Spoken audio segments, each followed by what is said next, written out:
Hi guys, and welcome to Bedtime History Relaxing.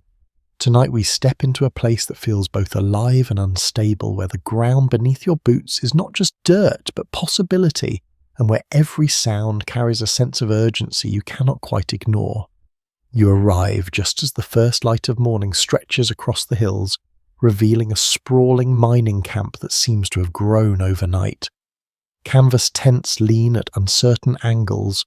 Wooden shacks stand half-finished and smoke curls upward from scattered fires. It looks temporary improvised, and yet strangely permanent, as if everyone here believes they will leave soon, but never quite does. You pause for a moment, taking it in. There is movement everywhere. Men hauling tools, others already knee-deep in the river, a few still sleeping where they fell wrapped in blankets stiff with dust and damp. The air smells of wet soil, smoke, sweat, and something metallic that lingers faintly at the back of your throat. It is not unpleasant, but it is not comforting either.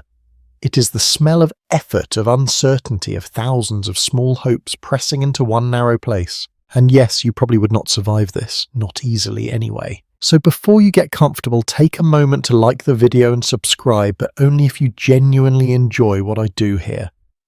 And if you feel like it, share where you are in the world and what time it is for you right now.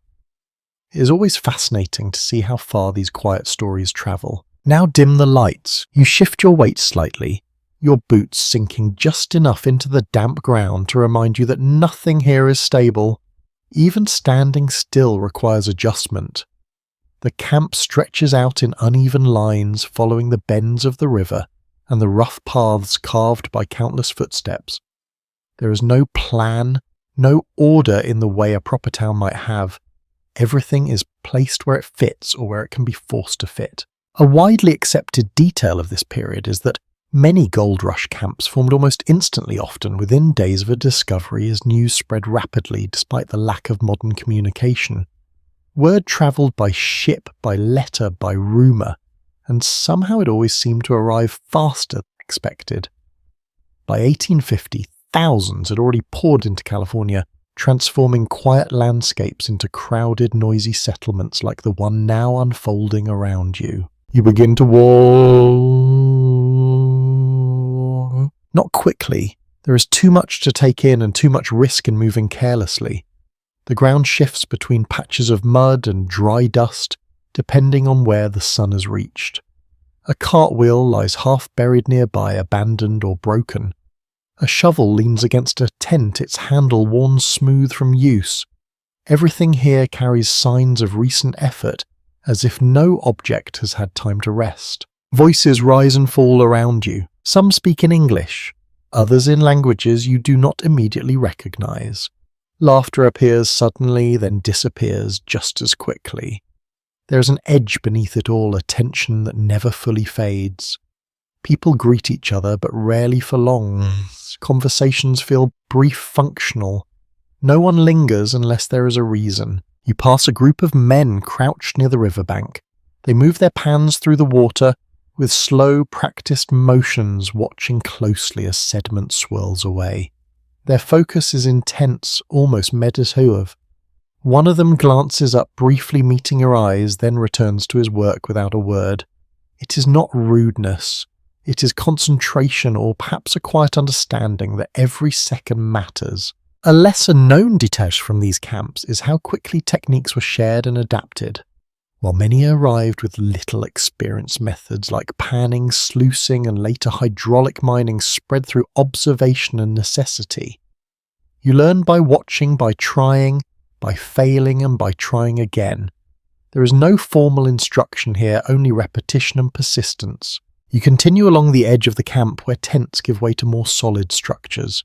A few wooden buildings stand with surprising confidence, their walls straight, their roofs properly fitted. They look almost out of place among the canvas and rope. Someone invested time and effort into building them, which suggests something important. Either they believe they will stay or they expect others to. A sign hangs loosely from one doorway, its letters uneven but readable. A store, perhaps, or a place to trade. You make a mental note of it, though you are not yet ready to step inside. There is something about entering a space like that which feels like a commitment, even if only a small one. The sun rises a little higher. Light spreads across the camp, soft at first, then clearer. Shadows shorten, details sharpen. You begin to notice things you had missed in the dimness. The worn fabric of clothing, the patched boots, the lines on faces that seem older than they should be. Historians still argue whether most miners truly believe they would strike it rich, or if many simply felt they had no better option. It is easy to imagine confidence driving them here, but there is also evidence of desperation of people leaving behind difficult circumstances in search of something uncertain, but potentially transformative. As you look around, you sense both possibilities. Hope and necessity woven together in a way that is hard to separate. A man passes close by carrying a sack over his shoulder. He nods once, briefly acknowledging you, then continues on. His pace is steady, not hurried, but not relaxed either. It is the kind of movement that comes from having something to do and knowing that delaying it will not help. You feel it yourself now, that quiet pressure to begin, to find your place in this shifting environment, to understand how things work, to decide what your role will be. Standing still no longer feels neutral, it feels like falling behind. You glance back toward the river. The water moves steadily indifferent to the activity along its banks. It reflects the growing light, creating a surface that looks almost calm despite everything happening around it. There is something grounding in that something that does not change, even as the camp continues to expand and rearrange itself. You take a breath. The air is cooler than you expected, carrying a faint chill that lingers even as the sun climbs. It brushes against your face, sharp enough to keep you alert, but gentle enough to feel manageable. For now at least. In the distance you hear the creak of wood, the splash of water, the low murmur of voices blending into a steady background hum. It's not quiet, but it's not overwhelming either. It settles into a rhythm, one that you begin to recognize without fully understanding. You are here now, not as an observer, not as someone passing through, but as part of this place, however briefly that might be. The camp does not pause to welcome you. It simply continues, and you must decide how to move within it. Your boots press into the earth again as you take another step forward. The ground shifts slightly, then holds. You continue forward, letting the rhythm of the camp carry you a little deeper into its uneven heart. The paths are not really paths at all, just areas where enough feet have passed to press the earth into something firmer. You follow one of these worn stretches, stepping around puddles that reflect the pale morning sky, careful not to slip where the mud turns slick beneath your boots. The tents become more crowded here. Canvas walls sag under their own weight, tied to wooden stakes that lean at uncertain angles. Some are patched with mismatched fabric, others held together with rope that looks ready to fray. You notice how close everything is built, each shelter pressed near the next, as if space itself is a luxury no one can afford. There is very little distance between one life and another. A commonly accepted observation about these early mining camps is that most structures were temporary by design. People did not expect to stay long. The assumption was simple: find gold, quickly gather what you can and move on. But as days turned into weeks and weeks into months, these temporary shelters became something else. Not permanent, but persistent. They remained because leaving proved harder than expected. You pass an open tent where a man sits cross-legged, carefully repairing a tear in the fabric. His fingers move slowly, deliberately, threading a needle through cloth that has clearly seen better days. Beside him lies a small collection of belongings. A tin cup, a folded blanket, a few tools arranged with quiet care. There is no excess here. Everything has a purpose. He does not look up as you pass, not out of indifference, but because attention is valuable. Even small tasks require focus and distractions carry a cost. You begin to understand that here even simple moments demand a certain level of awareness. Nothing is entirely casual. A faint smell drifts through the air. Wood smoke mixed with something heavier. Cooking, perhaps. You follow it instinctively, weaving between tents until you reach a small clearing where a few fires burn low to the ground. A group has gathered around one of them, each person holding something that resembles a meal. If you look closely, you can see that it's not much. Beans, maybe. Hard bread softened with water. something that has been stretched as far as it can go. A lesser-known detail about life in these camps is how quickly food supplies became inconsistent. While ships brought goods into California, the journey inland was slow and unreliable. Prices rose sharply and fresh food was rare unless someone hunted or traded locally. Diets often lacked variety, which made even simple meals feel significant. You watch as one man stirs a pot, his movements slow and steady. Another leans back slightly, eyes half closed as if savouring the warmth more than the taste. There is no rush here, at least not in this moment. Eating seems to offer a brief pause from everything else. You step a little closer, though you do not interrupt. There is an unspoken boundary, one that you sense without needing it explained. You are not unwelcome, but you are not yet part of this circle either. It is a subtle distinction, but an important one. You move on. The ground shifts again underfoot, drier now as you leave the damp edge of the river behind. Dust begins to rise with each step, fine and light, settling onto your boots, your clothing, your skin. It clings without effort, as if it belongs there. Ahead you see a structure that stands slightly taller than the rest. Rough wooden planks form its walls uneven, but sturdy enough to suggest intention rather than improvisation. A small opening serves as a doorway, and above it hangs a piece of wood with markings that hint at trade.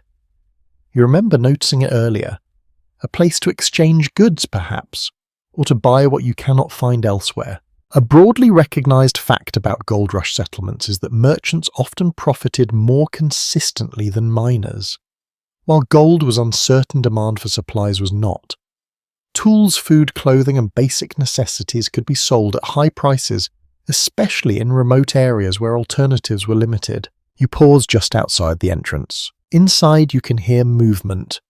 The shifting of items, the quiet exchange of voices. There is a different tone here, more measured, more deliberate.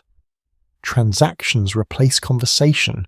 Value is weighed carefully, sometimes literally. You step in. The interior is dim compared to the growing light outside, but your eyes adjust quickly. Shelves line the walls holding a variety of goods. Some are familiar, others less so. Everything looks slightly worn, as if it has travelled far to arrive here. A man stands behind a rough counter, his posture relaxed but attentive. He looks up as you enter, offering a small nod. It is not overly welcoming, but it is not cold either. It is simply acknowledgement. You take a moment to look around. There are tools neatly arranged despite their use. Pickaxes, pans, shovels, nearby sacks of something that might be flour or grain. A few items of clothing hang from hooks, their fabric heavier, more durable than what you have seen outside. Each object carries a sense of value that goes beyond its appearance. A curious detail from this time is that some miners would pay extraordinary prices for everyday items. Eggs, for example, could cost far more than expected, not because they were rare in general, but because transporting them safely into the camps was difficult. It creates a strange imbalance where ordinary things become luxuries. You reach out briefly, touching the handle of a tool. It feels solid, reliable, heavier than you anticipated. You imagine the repeated motion of using it, the weight of each strike against earth and stone. It is not just an object, it is effort made visible. The man behind the counter watches you, not impatient but observant. You sense that time works differently here. Every moment spent browsing is a moment not spent working, and that carries its own cost. Still, he does not rush you. Perhaps he understands that choosing what you need is not always simple. You step back slightly, letting your hand fall away from the tool. Outside, the sounds of the camp continue, faint but constant. The movement, the voices, the steady rhythm that never quite stops. Inside, it feels contained, almost separate, even though it is part of the same place. Historians still debate how organised these early supply systems truly were, or whether they relied mostly on opportunistic trade rather than structured distribution. What you see suggests a bit of both. There is order, but it is fragile, dependent on individuals rather than systems. You nod once to the man behind the counter. He returns the gesture. No words are exchanged. You step back out into the light, the brightness feeling stronger now after the dim interior. The camp stretches before you again, unchanged in its constant motion. But something feels different. You are beginning to understand it. Not completely. Not yet. But enough to know that this place runs on more than gold. It runs on effort, on exchange, on small decisions repeated over and over until they form something larger. Your boots press into the ground again as you move forward. This time the motion feels slightly more certain. You leave the small store behind and follow the flow of movement back toward the river, where the camp feels most alive. The ground slopes gently downward, and with each step the sounds grow clearer. Water splashing, metal striking, stone voices calling out short instructions or quiet warnings. There is a rhythm here, not organized but consistent, shaped by repetition and necessity. As you approach, you notice something new. Small markers in the earth. Wooden stakes, bits of cloth tied to branches, shallow trenches scratched into the ground. At first they seem random, but the longer you look, the more intentional they appear. Each one defines a space, however small. Each one says in its own quiet way, "This is mine." You slow your pace. The riverbank is divided, though not cleanly. Lines overlap. Boundaries blur where the water shifts or the ground collapses. A man kneels near one of these marked areas, carefully working his pan through the current. Another stands a short distance away, watching him with a look that is not quite friendly, not quite hostile, just alert. A well-established fact about the gold rush is that staking a claim was one of the first and most important actions a miner took. Without a recognized claim, any gold you found could be contested, taken, or lost. Yet in many early camps there were no formal systems to enforce these claims. Rules were created locally, often agreed upon by groups of miners, but they relied heavily on cooperation and mutual understanding. You step closer to the edge of the water. The river moves steadily, its surface broken by the motion of pans and tools. It looks calm from a distance, but up close it feels more active, more unpredictable. The current pulls at anything placed within it, shaping the way sediment settles and shifts. A man nearby stands and stretches his back, straightening slowly, as if it has forgotten how to do so easily. He wipes his hands on his trousers, then glances toward a patch of ground just beyond where you stand. "You looking to try your luck?" he asks, his voice low but clear. You hesitate for a moment. It is a simple question, but it carries weight. Trying your luck here means more than just curiosity.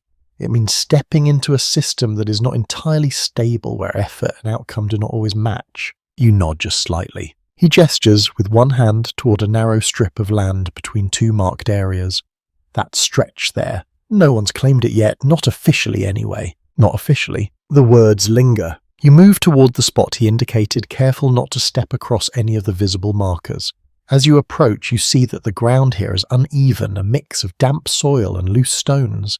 It does not look particularly promising, though you quickly realize that appearances mean very little here.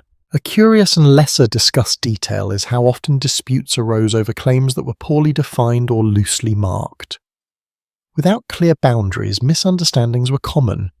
Sometimes they were resolved through conversation, other times less peacefully.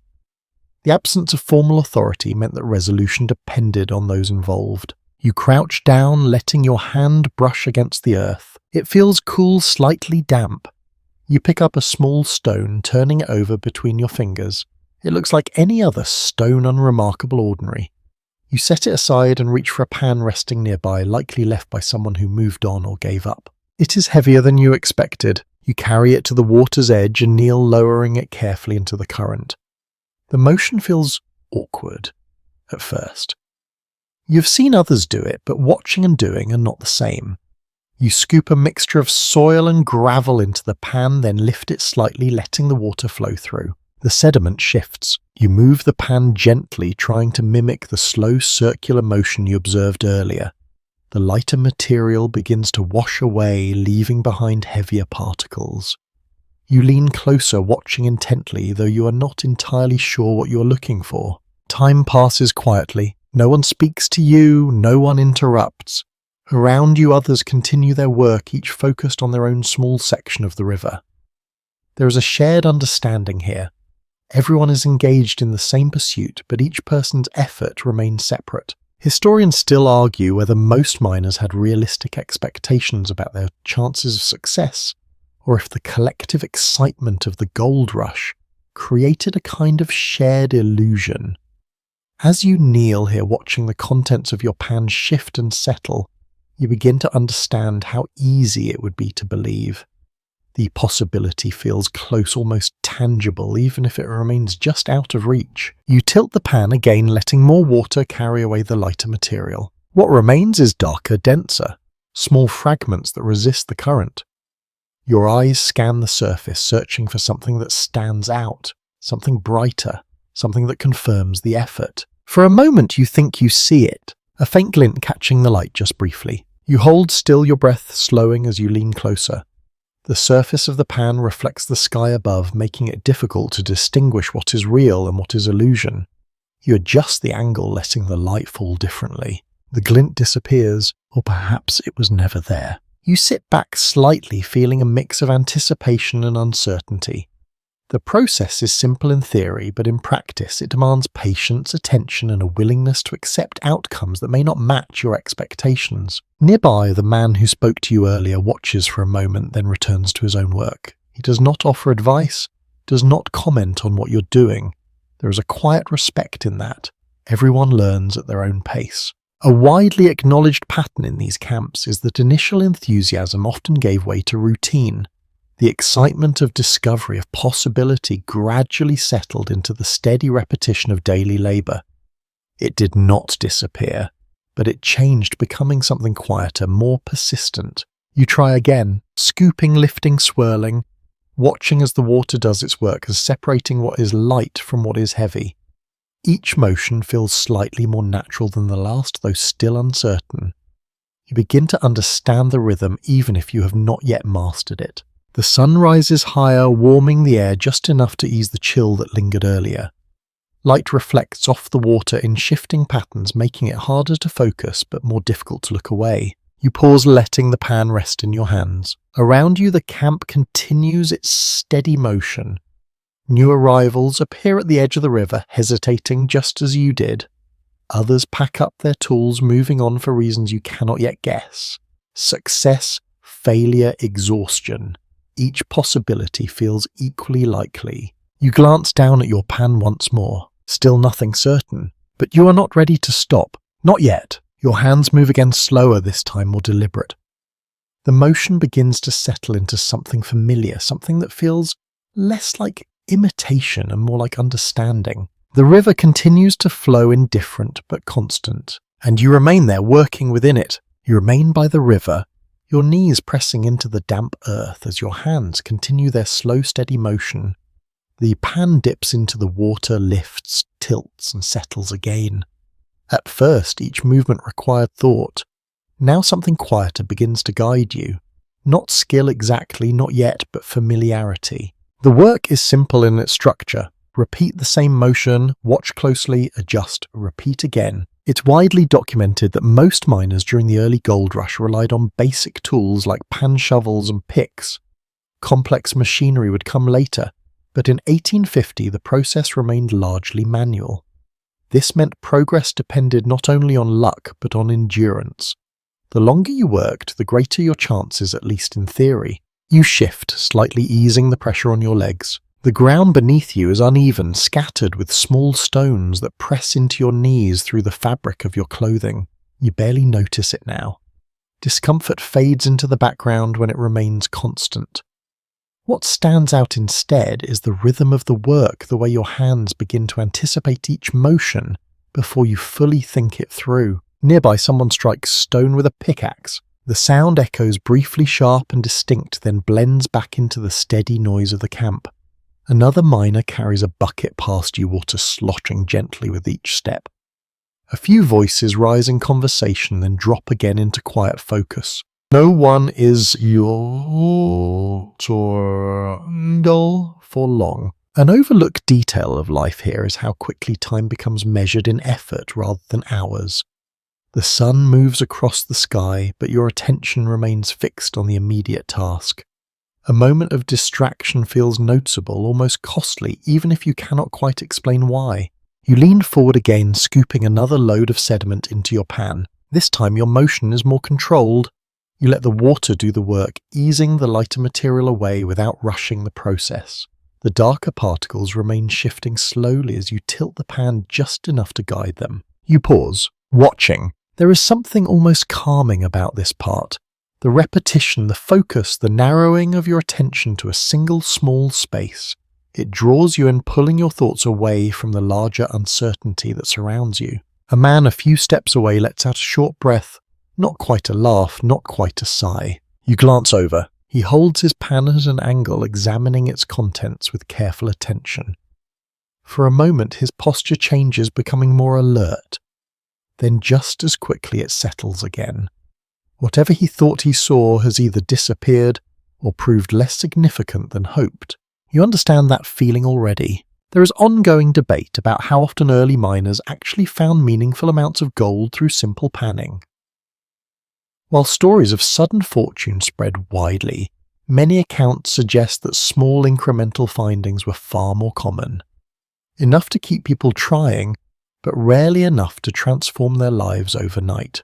You return your focus to your own pan. The water glides over the surface, carrying away grains of sand and silt. What remains gathers at the bottom, heavier, more resistant to movement. You shift the pan slightly, letting the light catch at a different angle. For a brief second, something shines. Not brightly, not dramatically, but enough to catch your attention. You hold still, your breath slowing as you lean closer.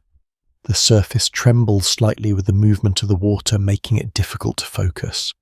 You tilt the pan again carefully this time, letting the water drain just enough to reveal what lies beneath.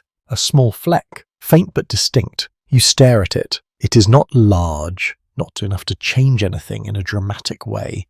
But it is there, real, tangible, something that was hidden moments ago and now sits within reach. You do not rush. Instead, you take a moment to let the realization settle. The effort, the repetition, the uncertainty, all leading to this small confirmation. It does not feel like triumph, not exactly. It feels quieter than that, more grounded. You reach into the pan with careful fingers, isolating the tiny piece and setting it aside in a small pouch you did not fully expect to use so soon. It is a beginning. A curious practice among some miners was to carry small vials or pouches for collecting even the tiniest fragments of gold. Over time, these small amounts could add up. Though the process was slow and often uncertain, it required patience and a willingness to value progress that might seem insignificant at first. You return to the water. The work continues. Now, however, something has shifted. The motion feels more purposeful. Each movement carries a quiet sense of possibility that was not fully present before.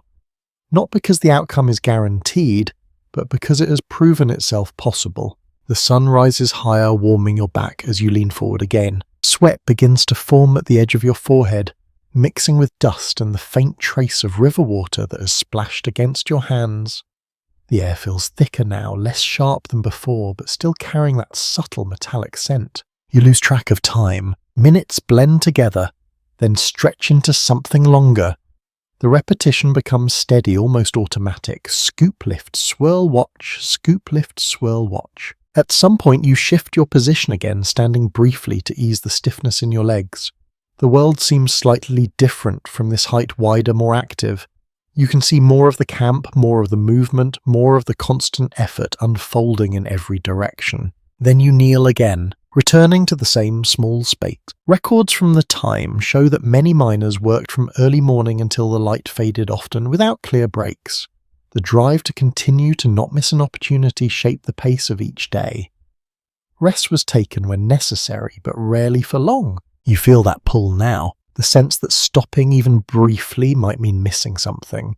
A small chance, a narrow window that could close without warning. You glance at your pouch. Inside the tiny fleck rests barely visible, yet undeniably present. It is not much, but it is enough to keep you here. Your hands move again, slower now, more deliberate. The rhythm has settled, fully no longer unfamiliar. Each motion connects to the next without hesitation, forming a pattern that feels both repetitive and strangely absorbing. The river continues its steady flow. Around you others work in silence or speak in low voices, their focus rarely breaking for long.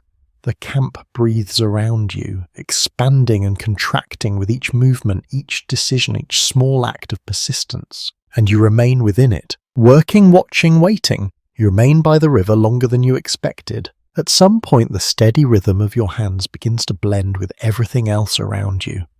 The splash of water, the soft scrape of gravel against metal, the low murmur of voices drifting in and out of focus. It no longer feels like separate sounds. It becomes one continuous layer, something you move within rather than listen to. When you finally straighten your back again, the sun has climbed higher. The light is stronger now, less gentle than before. It presses down across the camp, drying patches of ground, while leaving others thick with mud. The contrast is immediate. One step lands on firm dust, the next sinks slightly into damp soil that clings to your boots. You shift your footing carefully. This place does not allow careless movement for long. It's widely recorded that the environment itself was one of the greatest challenges in gold rush camps. Seasonal rains could turn entire areas into deep mud, while dry periods created choking dust that settled into clothing, tools and lungs. The ground never seemed to stay consistent for more than a short time. You begin to walk again, stepping away from the riverbank. With each step, your boots carry traces of both water and earth. The mud thickens around the soles, adding weight that you feel with every lift. It pulls slightly, resisting your movement just enough to remind you that nothing here is effortless. Nearby, a man struggles to free his cart from a patch of deeper mud. The wheels have sunk halfway, tilted at an angle that makes progress difficult. He leans into it, pushing with steady effort, his boots sliding slightly as he tries to gain traction. Another person approaches, offering help without a word. Together they shift the weight, adjusting their stance until the wheels finally break free with a soft, heavy sound. Then they move on. No celebration, no pause. Just continuation. An interesting and often overlooked detail is how quickly cooperation formed in these camps, even among strangers. While competition existed, survival often depended on small acts of assistance. Helping someone lift a load, sharing a tool, briefly offering a bit of guidance. These moments were rarely dramatic, but they were constant. You continue along the uneven ground, noticing how the camp changes slightly as you move further from the water. The mud gives way to dry, cracked earth in places, though not evenly. Some areas remain damp, shaded by structures or low terrain, while others bake under the growing heat. The air feels different here, warmer, heavier. Dust rises with each step, catching the sunlight in fine drifting layers. It settles against your skin, clinging without effort. You brush at your sleeve, but it makes little difference. The dust returns almost immediately, as if it belongs there more than you do. You pass a row of tents that lean more noticeably than the others. Their supports look strained, the fabric pulled tight in some places and sagging in others. A rope creaks softly as the breeze shifts, subtle but constant. It does not take much to imagine how easily these structures could fail under the right conditions. Experts have long discussed how vulnerable early mining camps were to environmental stress, especially sudden changes in weather. A strong storm, a shift in wind, or even prolonged dampness could weaken shelters quickly. Repairs were frequent and rarely permanent. You slow your pace, watching as someone nearby adjusts the edge of a tent. He pulls the fabric tighter, securing it with a knot that looks practiced. His movements are calm, almost routine, as if this is something he's done many times before. There is no frustration in it, just acceptance. Maintenance is part of life here. You move on again, stepping over a narrow trench that has been carved into the ground, likely to direct water away from the tents. It is shallow but effective. The earth around it is slightly firmer, suggesting that even small efforts to manage the environment can make a difference. A faint breeze passes through the camp. It carries with it a mix of scents. Smoke, earth, sweat, and something faintly sour that you cannot quite place. The air feels alive with these layers, shifting subtly as you move from one area to another. You pause briefly near a cluster of wooden structures. These appear more stable than the tents, their walls reinforced with thicker planks. The ground around them is slightly raised, likely chosen to avoid the worst of the mud. Small details like this begin to stand out more clearly now. Placement matters, elevation matters. Even a slight difference in terrain can shape daily comfort. A curious observation from accounts of the time is how quickly people adapted to reading the landscape. Subtle changes in slope, soil and water flow became important indicators of where to build, where to work and where to avoid. It was not formal knowledge, but it was learned through experience. You look down at your boots again. The mud has begun to dry in uneven layers, cracking slightly as you move. It no longer pulls as strongly, but it adds stiffness to your steps. Each movement feels just a little more deliberate, as if the ground has left a trace of itself behind. In the distance, you hear a sudden shift in sound, a louder voice followed by another. You glance in that direction, noticing a small group gathered near the edge of the camp. Their posture is not relaxed. There is tension in the way they stand, in the distance they keep from one another. Not a fight, not yet, but something close to it. You do not move toward it. Instead, you remain where you are, observing from a distance. It becomes clear quickly that space matters here, not just physically, but socially. Knowing when to step in and when to stay back is part of navigating this environment. The voice is quiet after a moment. The group disperses, each person returning to their own task as if nothing had happened, but the tension lingers in the air, faint but noticeable. There is ongoing discussion among historians about how conflict was managed in these loosely organized camps. Without formal systems of law resolution, often depended on community norms, personal reputation, and at times the threat of force. It created a balance that was never entirely stable. You take a slow breath. The air feels warmer. Now the earlier chill almost gone. The sun continues its steady climb, shaping the camp in subtle ways. Shadows shorten, surfaces dry, movement adjusts. You begin to feel it in your body. A slight fatigue, not overwhelming but present. The kind that builds quietly, one small effort at a time. Walking through uneven ground, adjusting your balance, remaining aware of your surroundings. It adds up. You find a small stretch of firmer earth and pause. Just for a moment, around you the camp continues without interruption. The same steady motion, the same quiet persistence.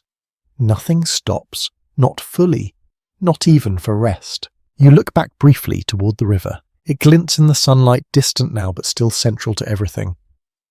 The source of movement, of effort, of hope. Then you turn forward again. Your boots press into the ground, leaving shallow impressions that will likely be erased before long. Nothing here remains untouched for very long. Not the earth, not the structures, not even the patterns of movement. Everything shifts, and you move with it. You step away from the firmer ground and follow the faint pull of another scent drifting through the camp. It is warmer than the others, heavier, carrying a sense of familiarity that cuts through the layers of dust and smoke. Food again, not abundant, not varied, but present enough to draw attention. Your pace slows without you fully deciding it should. Hunger here does not arrive suddenly. It builds gradually, shaped by effort and the absence of regular meals. You feel it now as a quiet reminder rather than an urgent demand.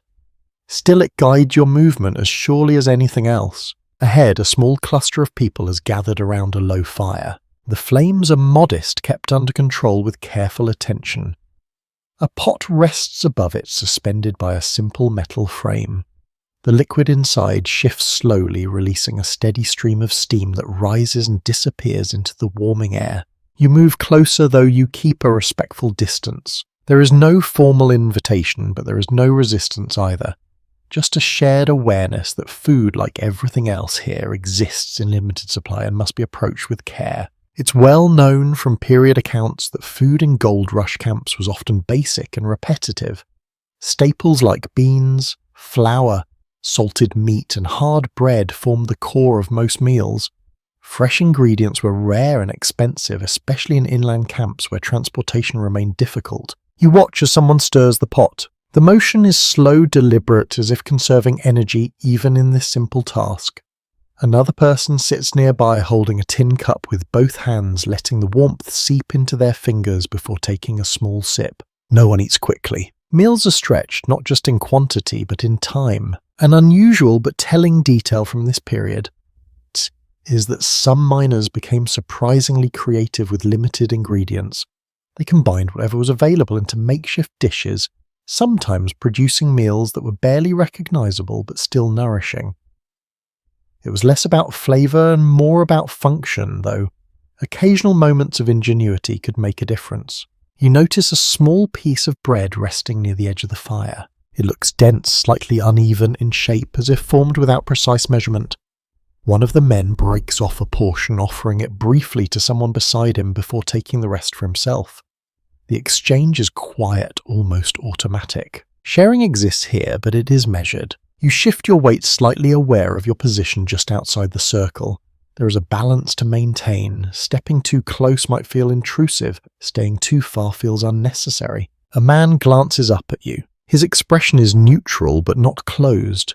He studies you for a moment, then gestures lightly toward the fire. "Got anything to trade?" he asks. The question is simple, but it carries meaning. Food is rarely given freely.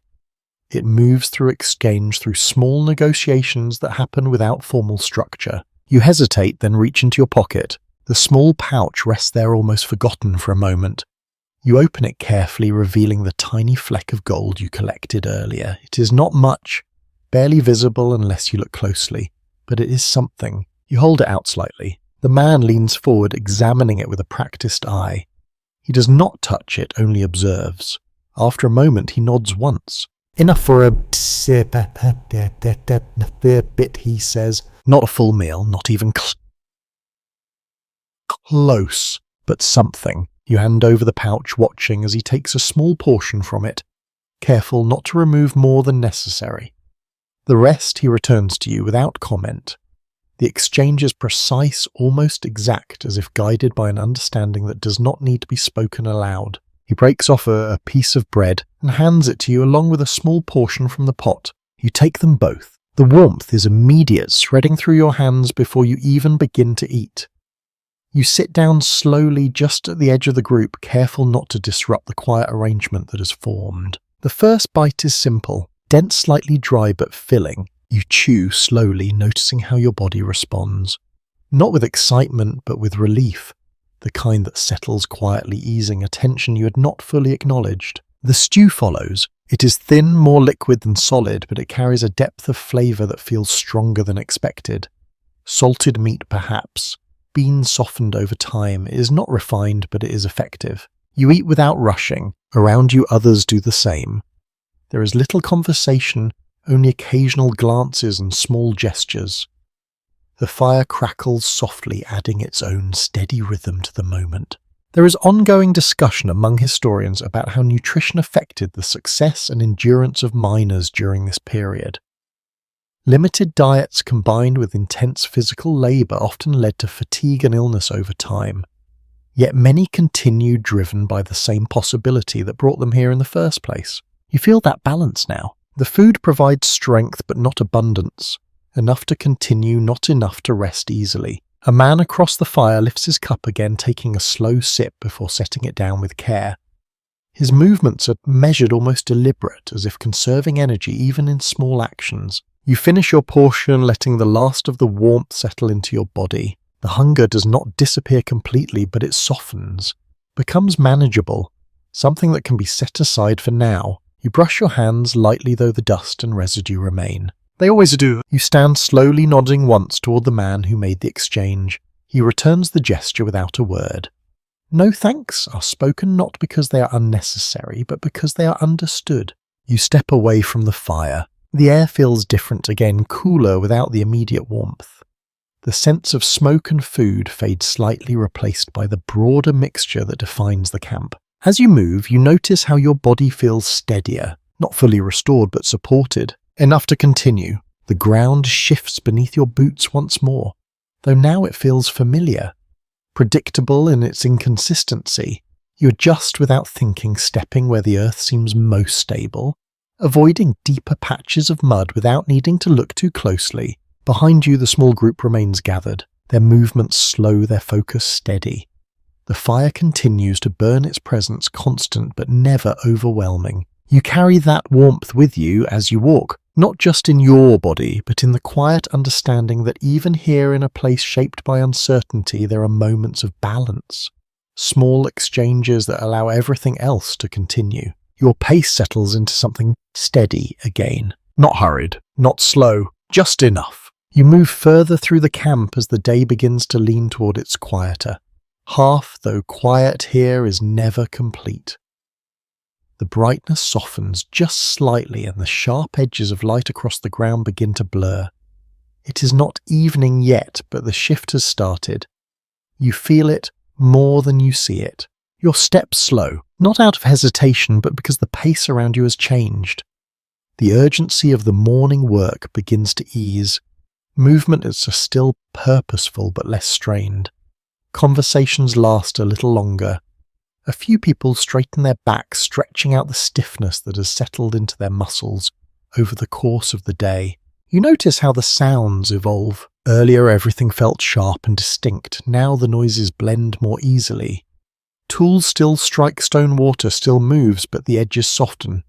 The camp begins to hum rather than pulse. You find yourself drawn toward the center again, where the density of structures increases.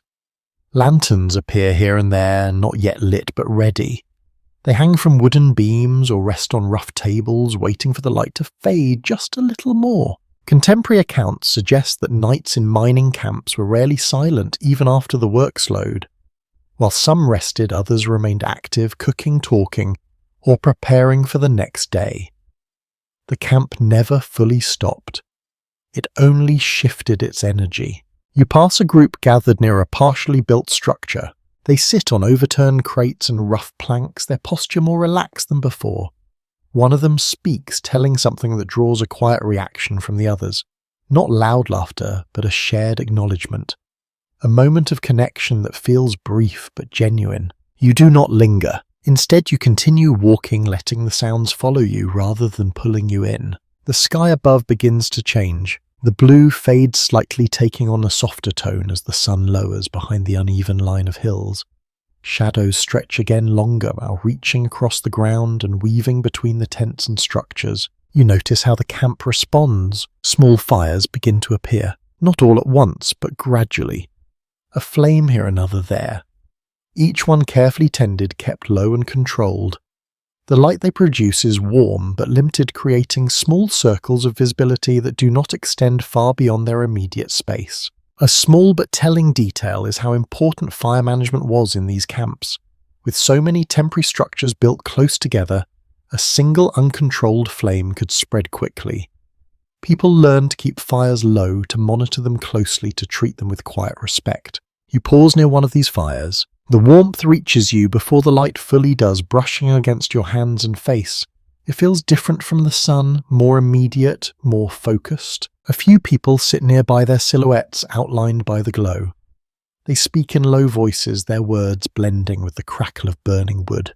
It is not a private conversation, but it is not meant to carry far either. You sit for a moment at the edge of the light, not joining, not entirely separate, just present. The camp continues to shift around you. Further off, you hear the faint sound of something more animated. A sharper tone of voice followed by a brief rise in energy. It fades quickly, replaced again by the softer background of the evening. Researchers have not fully settled how social life balanced with labour in these early camps. Some accounts describe evenings filled with activity and interaction, while others suggest that exhaustion often limited how much people engaged after long days of work. As you sit here, it feels like both could be true, depending on the moment, the people, the day. You lean slightly forward, resting your hands near the fire. The warmth seeps into your fingers, easing the lingering stiffness from earlier. You notice how your body responds, how it begins to relax in small, almost unnoticeable ways. Around you, others do the same. One person adjusts their position, shifting closer to the heat. Another wraps a blanket more tightly around their shoulders. Movements are slower now, less driven by urgency and more by comfort. The light continues to fade. Lanterns begin to glow one by one, their soft illumination adding to the scattered fires. The camp becomes a patchwork of small lights, each one marking a point of activity or rest. You stand again after a while, letting the warmth linger as you step back into the cooler air. The contrast is noticeable, not harsh but clear. You walk along a narrow stretch between tents where the chiseled ground has been worn smooth by repeated use. The path is easier to follow now, guided by the faint light of nearby fires and lanterns. Voices drift past you, some low and steady, others carrying brief notes of laughter. A few fade into silence as you move beyond them. Each sound feels contained within its own small space, never fully merging with the rest. An unexpected custom appears in some accounts of these camps. People would sometimes gather not just to talk, but to listen. Stories, songs, or simply the presence of another voice breaking the quiet. It was a way to hold on to something familiar in a place that often felt uncertain. You hear it now. A voice slightly raised, not loud but clear enough to carry. Someone speaking steadily, telling something that unfolds at a measured pace. Others listen without interruption, their attention focused. You do not move closer. You let the sound remain at a distance, something that exists without needing to be fully understood. Your steps continue slow and steady. The ground feels cooler now beneath your boots. The air carries a slight chill again, returning as the heat of the day fades. It brushes against your face, familiar in a way that feels almost grounding. You glance upward. The first stars begin to appear faint at first, then clearer as the sky darkens. They seem distant, unaffected by everything happening below. A quiet contrast to the movement and effort that defines the camp. You pause briefly, taking it in. Then you move on. The camp settles into its evening rhythm, not silent but softer. Not still but slower.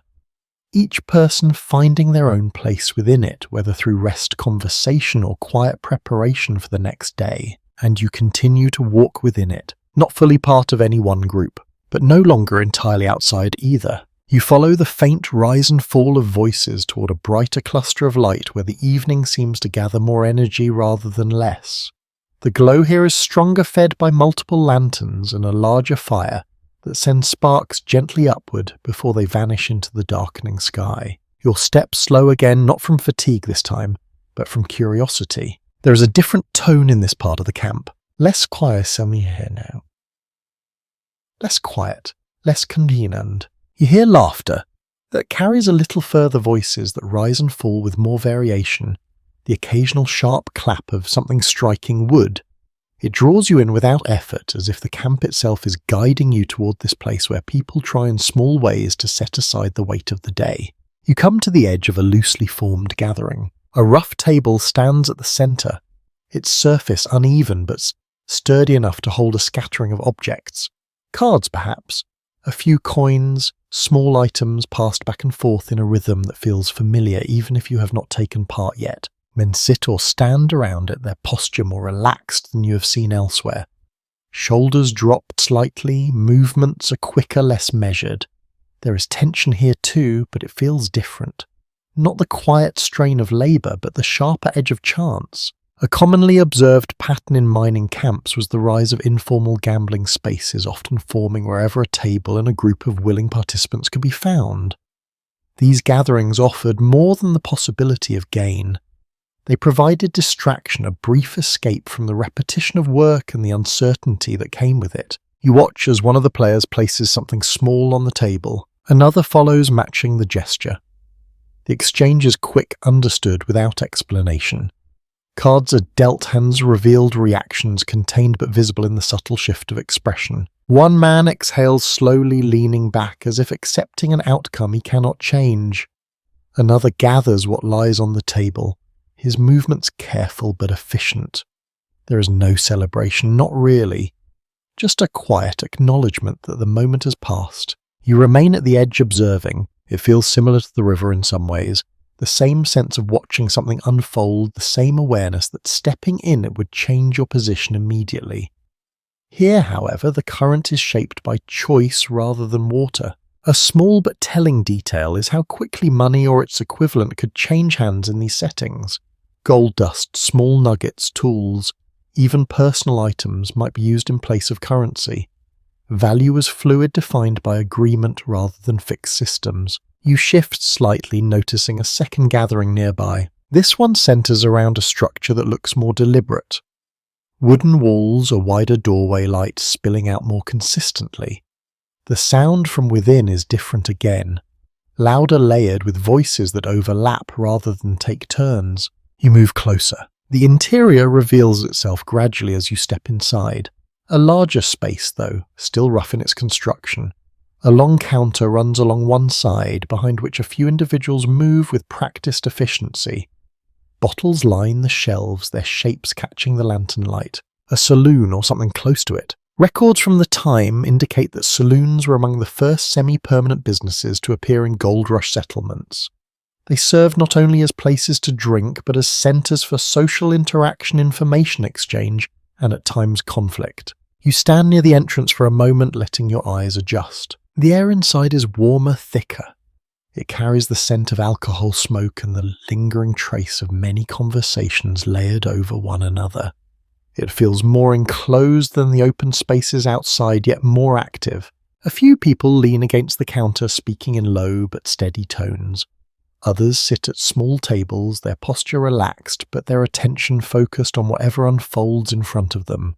There is movement everywhere, but it feels contained within the walls. An unusual but revealing detail is how quickly these spaces developed their own rhythms. Regular visitors, familiar exchanges, patterns of behaviour that repeated night after night. Even in a place defined by change, small pockets of consistency began to form. You take a few steps further inside. No one stops you. No one greets you either. Your presence is noted, then absorbed into the flow of the room without comment. A man near the counter lifts a glass, examining its contents briefly before taking a slow sip. His expression does not change much, but there is a slight easing in his posture. A moment of release, perhaps. Nearby, a conversation grows slightly louder. Not aggressive, but animated. Voices overlap, then separate again, as each person finds their place within the exchange. It carries an energy that feels different from the rest of the camp. Less restrained, more immediate. There remains disagreement about how much these gatherings influence the overall life of the camp. Some accounts suggest they provided essential relief, helping people endure the physical and emotional demands of their work. Others point to the risks, the way they could lead to lost distraction or tension. You can see both possibilities here. The laughter, brief but genuine. The focused silence around a card game. The careful exchange of goods. Each moment carries both relief and risk in equal measure. You step back slightly, leaning against the wall. From here, you can observe without being drawn too far in. The room continues to move around you, its patterns repeating in subtle ways. Drinks pause, repeat. A cycle that mirrors the work outside, but with a different purpose. Time passes quietly. You are not sure how long you remain there. Long enough to feel the shift in your own awareness. The edges of your thoughts soften slightly, not from drink, but from the steady rhythm of the space. Eventually you step away from the wall, back toward the doorway. The cooler air meets you as you step outside, clearing your senses almost immediately. The sounds of the camp return in a different form, softer again, more spread out. You glance back once. The light from the doorway spills onto the ground, marking the space as something separate, something contained. Then you turn forward a vision. The night has settled more fully now. Lanterns glow steadily. Fires burn low. Voices drift through the air, less frequent, more spaced apart. You begin to walk, not toward anything in particular, just through it. The ground feels familiar beneath your boots now. The uneven patches, the softer areas, the firmer stretches.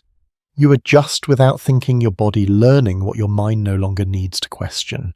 And as you move, the energy of the evening begins to settle once more into something quieter. Not gone, just resting. You drift away from the brighter pockets of noise, letting the night settle around you in softer layers.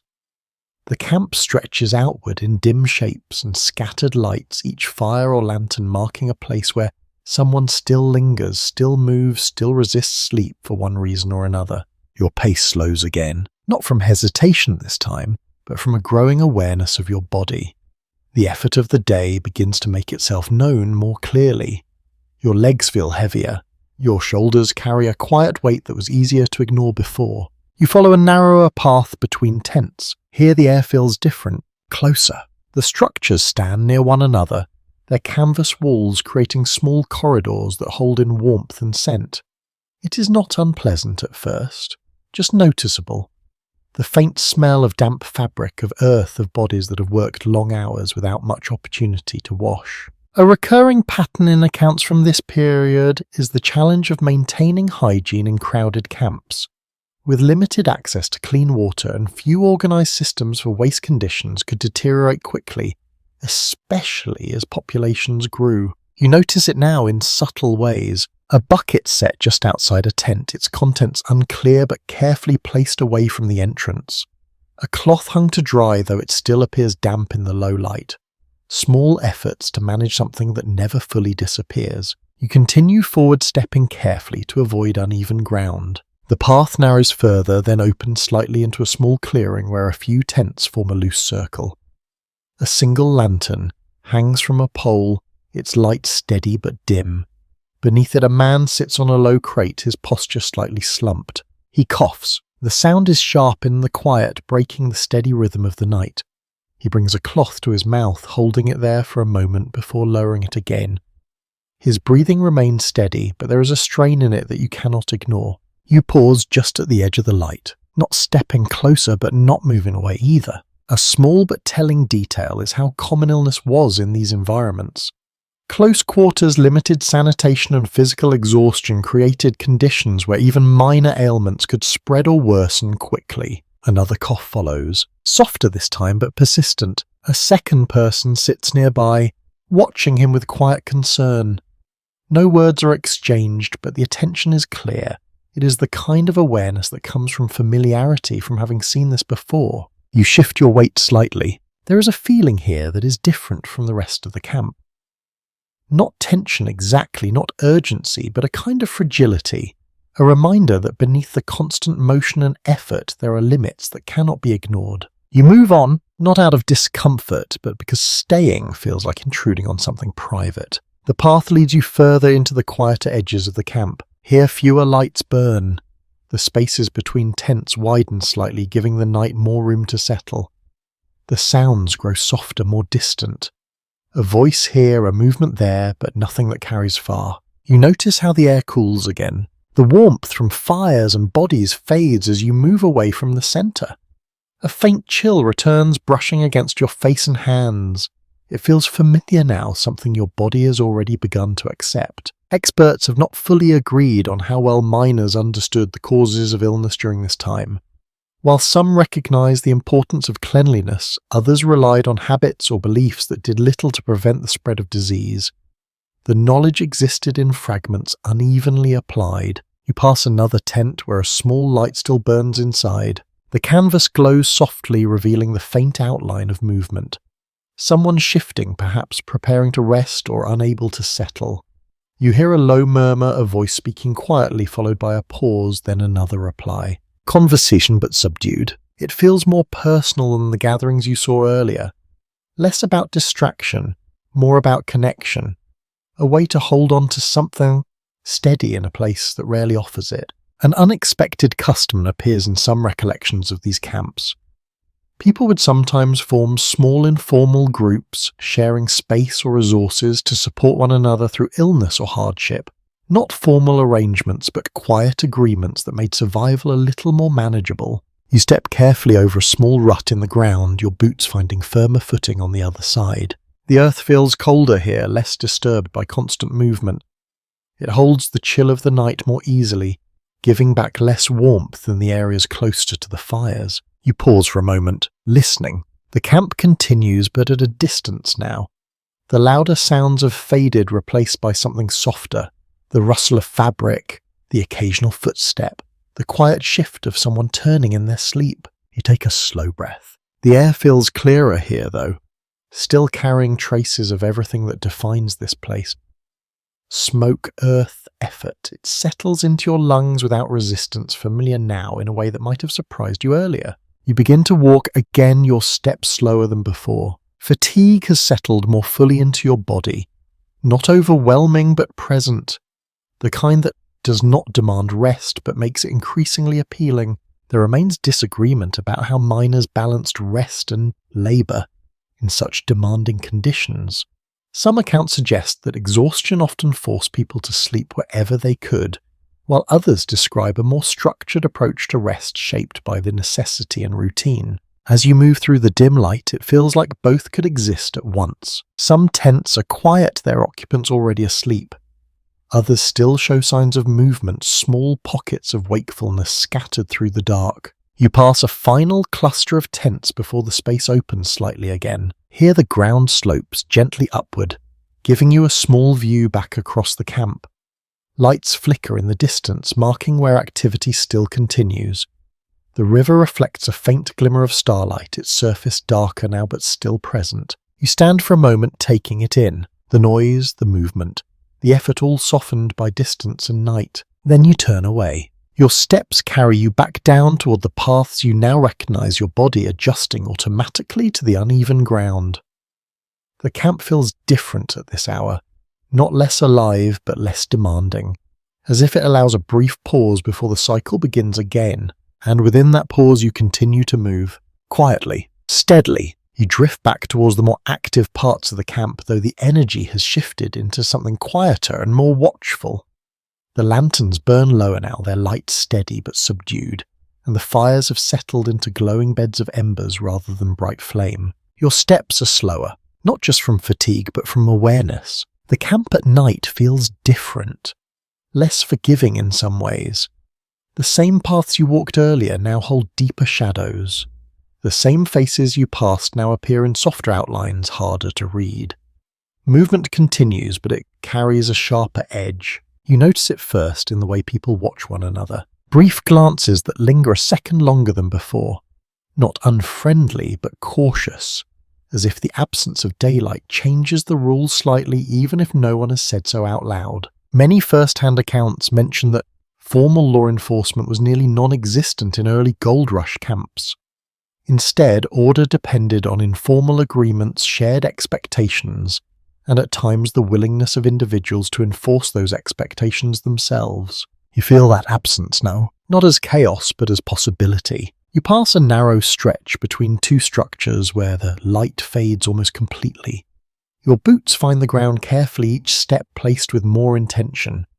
The sounds around you seem to quiet here, as if even voices lower themselves in spaces where visibility is limited. Ahead a small group stands in partial shadow. They are not speaking loudly. In fact, you hear very little at all. But their posture tells you enough. Shoulders slightly squared, weight shifted forward, attention focused inward on each other rather than the world around them. You slow without stopping, not approaching, not avoiding, just observing as you pass at a distance that feels appropriate. One man gestures with his hand, a short controlled motion. Another responds with a nod that feels more like agreement than approval. There is tension, but it is contained, held in place by something unspoken. A subtle but telling moment appears when one of them steps back, just slightly. The space between them changes, and with it the tone. The tension does not disappear, but it loosens. The group shifts, then begins to break apart, each person moving in a different direction as if nothing significant has occurred. You continue walking, your pace steady, your attention still heightened. There is no full agreement on how often conflicts in these camps turned violent versus being resolved quietly. Some records emphasize frequent disputes, while others suggest that most disagreements were settled without escalation, guided by a practical need rather than impulse. What you have just seen feels closer to the second, a moment that could have become something more but did not. You move past another row of tents, their outlines barely visible in the low light. A lantern swings gently from a rope, its motion slow and rhythmic. The glow it casts shifts with each movement, creating patterns on the ground that seem almost alive. You notice how your hearing sharpens. Small sounds stand out more clearly. The creak of wood as someone shifts inside a structure. The soft crunch of footsteps on the dry earth. The distant murmur of voices carried just far enough to be heard but not understood. Your body adjusts without you thinking about it. Your shoulders remain relaxed, but your posture becomes more balanced. Ready in a quiet way, not tense but aware. An unexpected detail emerges in descriptions of these camps. Many people learn to read subtle cues, quickly understanding tone, posture, and intention with greater precision than they might have in more stable environments. It was not a formal skill, but it developed naturally through constant exposure. You feel that now? The way you glance briefly at someone approaching, then look away without hesitation. The way you choose a path that keeps a comfortable distance between you and others. These decisions happen almost automatically. You reach a slightly more open space where a few fires still glow. The people gathered here are quieter than those you saw earlier, in fixed evening. Some sit alone, their attention turned inward. Others remain in small groups, speaking in low, steady tones. One person stands near the edge of the light, looking out toward the darker parts of the camp. You pause for a moment, following their gaze. There is nothing obvious to see, just the faint outlines of structures and the deeper shadows beyond. Yet the act of looking suggests something else. Not fear exactly, but vigilance. Interpretations remain divided on whether this constant awareness created a sense of community or reinforced isolation. On one hand, people depended on each other.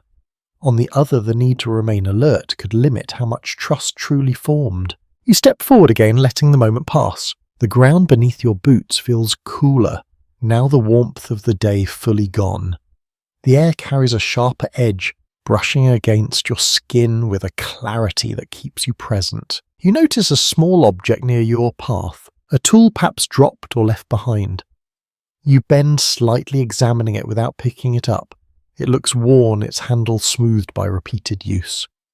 For a moment, you consider who it belongs to, whether they will return for it, or if it will simply become part of the ground like so many other things. You leave it where it is. Ownership here feels both important and uncertain. You continue on your steps, steady your breathing even. The camp stretches around you alive but subdued. Every movement feels deliberate, every interaction measured. Nothing is entirely random, even when it appears that way at first glance. You pass another lantern, its light flickering slightly as the flame shifts within the glass. It casts your shadow briefly across the ground, then pulls it away again as you move beyond it. You do not look back. There is a sense now that you understand this place a little more clearly. Not fully, not completely, but enough to move within it without hesitation. The absence of formal rules does not mean the absence of structure. It simply means that the structure is carried by the people themselves in ways that are not always visible but always present. You walk on, letting the night guide your pace. Quiet, steady, aware. You keep moving, letting the quieter edges of the night guide you back toward a space where the camp feels more open again. The ground rises slightly beneath your boots, and with it comes a broader view. Fires glow at different distances, lanterns mark narrow paths, and beyond it all, the dark shape of the surrounding land presses close as if the wilderness has never fully stepped back. You notice something new as you walk, the variety of voices, not just in tone but in sound itself. Words shaped differently, rhythms that shift from one group to another. You catch fragments of conversation that do not quite resolve into meaning, yet carry a clear sense of intent. Familiar gestures accompany unfamiliar language, and somehow the message still travels. Many contemporary records describe how gold rush camps became gathering points for people from across the world. Individuals arrived from North and South America, Europe, Asia and beyond, each bringing their own habits, skills and expectations into a space that had no single identity. You pass a small group seated near a low fire. One speaks in English, slow and careful. Another responds in a different language, faster, more fluid. They pause, exchange a glance, then continue adjusting their words, their gestures, their tone. Communication becomes something flexible, shaped by necessity rather than precision. You slow slightly, watching. There is effort in it, but also patience. A small but revealing habit appears in the way people repeat themselves, not out of frustration, but to ensure understanding. A phrase spoken once then again with a slight shift in wording or gesture. Over time, meaning settles into place. You move on, drawn toward another cluster where the sound is softer. Here, two men sit side by side, not speaking at all. One cleans a tool with steady, repetitive motions, wiping away residue from the day's work. The other simply watches the fire, his posture relaxed but distant, as if his thoughts are somewhere else entirely. The silence between them does not feel empty, it feels shared. There is ongoing discussion among scholars about how cultural differences influenced cooperation in these camps. Some accounts highlight tension and misunderstanding, while others suggest that the shared goal of finding gold created a form of practical unity that crossed linguistic and cultural boundaries. As you observe, it feels like both possibilities exist at once. Connection and distance, understanding and confusion. You continue along the edge of the open space, your steps steady, your attention moving from one small scene to the next. Each group seems to form its own small world shaped by familiarity, language, or simple proximity. Ahead you notice a figure standing alone. He faces outward toward the darker stretch beyond the camp. His posture is still almost fixed, as if he's been there for some time. You approach slowly, not wanting to interrupt whatever quiet moment he holds. As you draw closer, you see that he is holding something in his hand, a piece of paper folded and worn. He does not look at you as you pass, but you catch a glimpse of the object before he lowers it again. A letter, perhaps, or something like it. A subtle but telling moment emerges in accounts of miners holding onto items from home. Letters, photographs, small objects that carried memory within them.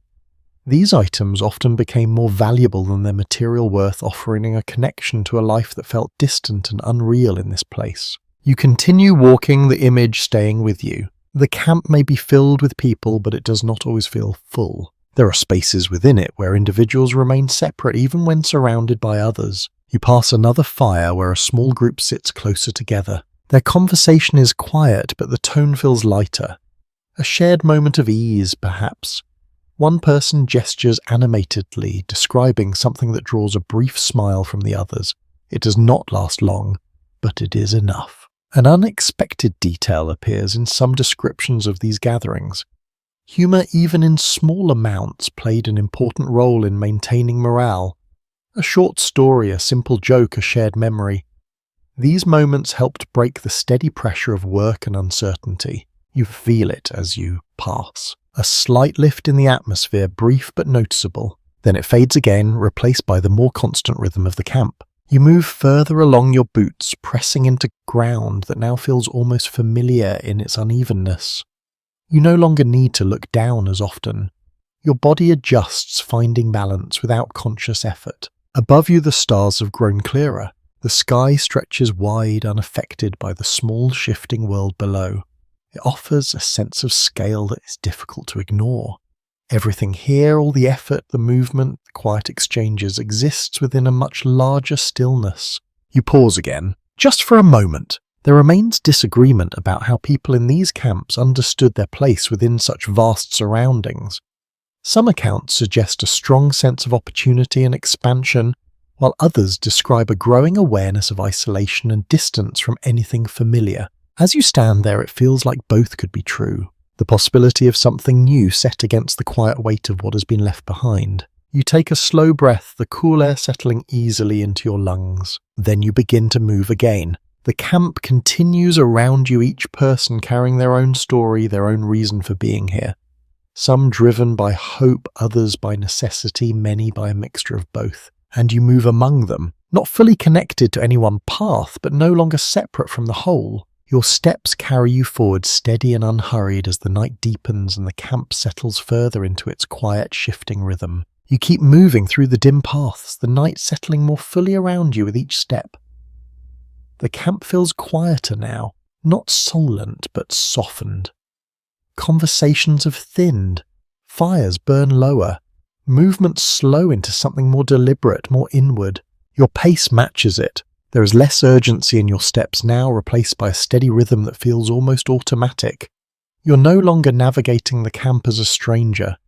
You move through it with a quiet awareness, adjusting without thinking, noticing without effort. Ahead you see a small table set just outside a tent. A lantern rests on its surface, its glow steady and contained. Beside it, a man sits leaning forward, his elbows resting lightly against the wood. In his hands he holds a sheet of paper worn at the edges, its surface marked with faint lines that catch the light. You slow slightly, not stopping but allowing your attention to settle there for a moment. He reads slowly, his eyes moving with care across the page. Now and then he pauses, as if holding on to a particular line a little longer than the rest. His expression does not change much, but something in his stillness suggests a deeper focus. Documents from the era describe how letters from home were often read and reread, sometimes many times over. With no immediate way to respond and long delays between messages, each letter carried a weight that extended far beyond its words. You pass quietly, letting the moment remain undisturbed. Further along, another tent glows faintly from within. The canvas walls soften the light, turning it into a gentle outline rather than a sharp illumination. You hear a voice inside, low and steady, speaking in a tone that feels more reflective than conversational. You cannot make out the words, only the rhythm. It rises and falls slowly, followed by pauses that stretch just long enough to suggest thought rather than silence. A small but revealing habit appears in personal accounts of miners who spoke aloud to themselves or to absent companions. Whether out of loneliness or simple habit, these quiet monologues offered a way to maintain connection in a place where familiar voices were often far away. You continue walking, your steps quiet against the earth. The ground here feels cooler, less disturbed by the constant movement of the day.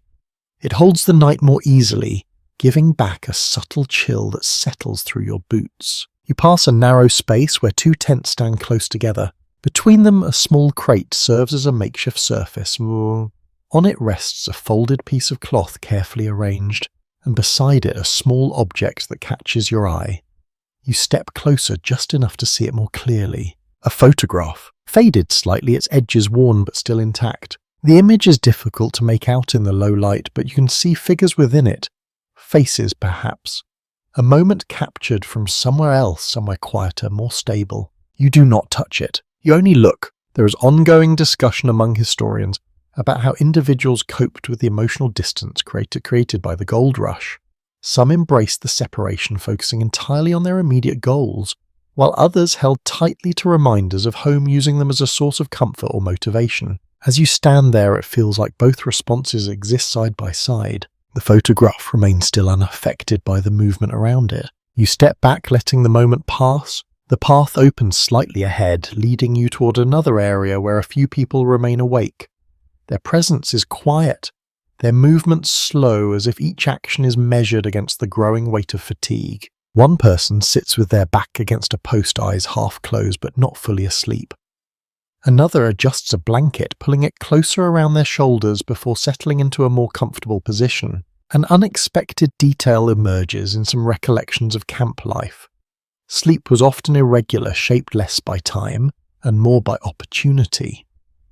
People rested when they could, where they could, adapting to the constant demands of the environment. You feel it now in your own body, a gradual pull towards stillness, not overwhelming but persistent. You continue walking, your steps softer than before, your movements guided more by instinct than intention. The camp feels different at this hour, less demanding, less immediate, as if it allows space for reflection even if only briefly. Above you the stars stretch wider across the sky, clearer now, brighter in the absence of stronger light. They seem fixed, unmoving, offering a quiet contrast to everything below. You pause again, breathing slowly. There is something calming in this moment, in the way the camp settles into itself, in the way each person finds their own small space within it. There remains disagreement about how deeply miners reflected on their experiences during this time. Some accounts suggest a constant focus on work and survival, leaving little room for introspection. Others describe moments of quiet thought, often emerging at night, when the pace slowed and the noise faded. As you stand here, it feels natural. The reflection, the quiet. You begin to move again, your path leading you gently back toward the areas you passed earlier. The familiar shapes of tents, the soft glow of lanterns, the low murmur of distant voices. Everything feels slightly more settled now, not stable, but quieter. Your steps continue steady and unhurried. As the night deepens and the camp drifts further into rest, you carry the impressions of what you have seen, the small moments, the quiet details, the fragments of lives unfolding around you, and you move within them, calm, present, aware. You drift back toward the river without fully deciding to do so, as if the path has already been chosen by habit rather than thought. The ground slopes gently downward and the faint sound of water returns, quieter now than before, but still steady, still constant. The camp feels different at this hour, not asleep but resting. Fewer voices carry across the distance. Fewer footsteps interrupt the earth. The movement that defined the day has softened into something slower, more contained. You reach the edge of the riverbank and pause. The water reflects the faint glow of lanterns and the pale scatter of stars above. Its surface moves with the same quiet persistence as before, unaffected by the shifting rhythms of the camp around it. You kneel again almost without thinking. The pan rests nearby where you left it earlier, or where someone else has done the same. It is difficult to tell. Objects here move between people without always leaving clear trail. You pick it up. The weight feels familiar now. You lower it into the water, the motion smoother than before, your hands settling easily into the pattern you've already begun to learn. Scoop, lift, tilt, watch. The repetition returns, but it feels different at night. Slower, more deliberate. Observers at the time describe how some miners continued working after dark, especially when conditions felt right or when the pressure to make progress outweighed the need for rest. Lantern light, though limited, was often enough to continue basic tasks, particularly near the water's edge. You feel that pull now. Not urgency exactly, but continuation. You move the pan gently, letting the water carry away the lighter material. The sound is softer than during the day, less interrupted by surrounding activity. It becomes almost meditative, the quiet movement of water against metal, the subtle shift of sediment beneath your hands. You lean closer, watching. A quiet but revealing detail is how easily hope resets itself in this environment. Even after long hours with little result, the possibility of the next pan, the next movement remains intact. It does not demand attention, it simply waits. You tilt the pan again, adjusting the angle slightly. The remaining sediment gathers at the bottom, darker, heavier. You study it carefully, your eyes searching for that small, unmistakable glint. At first there is nothing. Then slowly something appears. Not a flash, not a shine, but a presence. A slightly different colour, a faint contrast against the darker grains. You hold still. Your breath slows again, your focus narrowing to that small point within the pan. You adjust the light, shifting your position so that the faint glow of a nearby lantern falls more directly across the surface. There it is, another small piece, slightly larger than the first. Still not enough to change anything in a meaningful way, but enough to confirm what you already know. It is possible. You reach down, carefully isolating it with your fingers before placing it into your pouch. The motion feels more confident now, less tentative. You sit back slightly, letting the moment settle. Not excitement, not relief, just a quiet acknowledgement. A frequently recorded feature of gold rush life is that success often came in small increments rather than sudden discovery. While stories of large finds captured attention, most miners gathered their gold slowly, piece by piece, over long periods of time. You feel that truth here, in the weight of the pan, in the small addition to your pouch, in the steady continuation of effort. You return to the water again. The cycle repeats, each motion smoother than the last, each pause more intentional. The night allows for a different kind of focus. Fewer distractions, fewer interruptions, just the task, the water, and your attention. Time passes quietly. You're not sure how long. The stars shift slightly overhead. The lantern light flickers as the flame inside adjusts to the movement of air. The camp behind you remains present but distant. A subtle habit emerges when you begin to anticipate the weight of the sediment before you even lift the pan. Your hands recognize the difference between heavier and lighter material, adjusting instinctively, refining the motion without conscious thought. You notice it briefly, then continue. There is no clear consensus on how long most miners persisted before deciding whether to stay or leave. Some remained for years, adapting to the rhythm and accepting gradual progress. Others left quickly, discouraged by the slow return on their effort. As you work, the question lingers quietly. Not urgent, not demanding, just present. You glance briefly toward the camp. The lights have dimmed further. Fewer voices carry across the distance. The structures blend more fully into the darkness, their outlines softened by the night. Then you turn back to the river. The water continues its steady movement unchanged. You follow its rhythm once more, scooping, lifting, watching. The pouch at your side holds a little more than before. Still light, still small, but no longer empty. You do not measure it. You do not weigh it. You simply know it is there. And for now that is enough. You lower the pan again, the motion smooth, familiar, almost automatic. The work continues not because it must, but because it can. And in that quiet continuation the night stretches on around you. Calm, steady, endless in its small repetition. You remain by the river a little longer, though the night has deepened to the point where even the most persistent movement begins to fade. The lantern nearby flickers softly, its light smaller now, as if it too is preparing to rest. Eventually you set the pan aside, not with reluctance, but with a quiet understanding that the work will continue tomorrow just as it did today. There is no need to force more from this moment than it offers. You stand slowly. Your legs feel stiff, your body carrying the weight of the hours that have passed. It is not pain exactly, more a steady reminder of effort. You stretch slightly, your shoulders easing as you shift your balance. Then you turn back toward the camp. The path feels familiar now, even in the dim light. Your boots find the ground with less hesitation, adjusting naturally to the uneven surface. The sounds are softer, still reduced to scattered movements, and the occasional voice that carries briefly before fading again. As you walk, you notice something you had not fully seen before. The quieter work. Not the digging, not the lifting, not the constant search along the river. And something else. Subtle, steady, and often overlooked. A few tents ahead show faint signs of activity. Not movement in the usual sense, but presence. A lantern burning low. A figure seated just inside the entrance. Hands occupied with something small, something careful. You approach slowly, your steps light. Inside one tent, a woman sits near a small table, her posture upright despite the hour. She works with fabric, her hands moving with quiet precision, stitching along a seam that has likely been repaired many times before. She does not look up. Her focus remains on the task. Period journals note that while gold mining camps were often described as male-dominated, women played essential roles in maintaining daily life. They ran boarding houses, prepared food, repaired clothing, and provided services that kept the camp functioning beyond the search for gold itself. You pause just long enough to observe, then continue. Further along, another small group gathers near a structure that feels more settled than the surrounding tents. Its walls are thicker, its doorway framed with more care.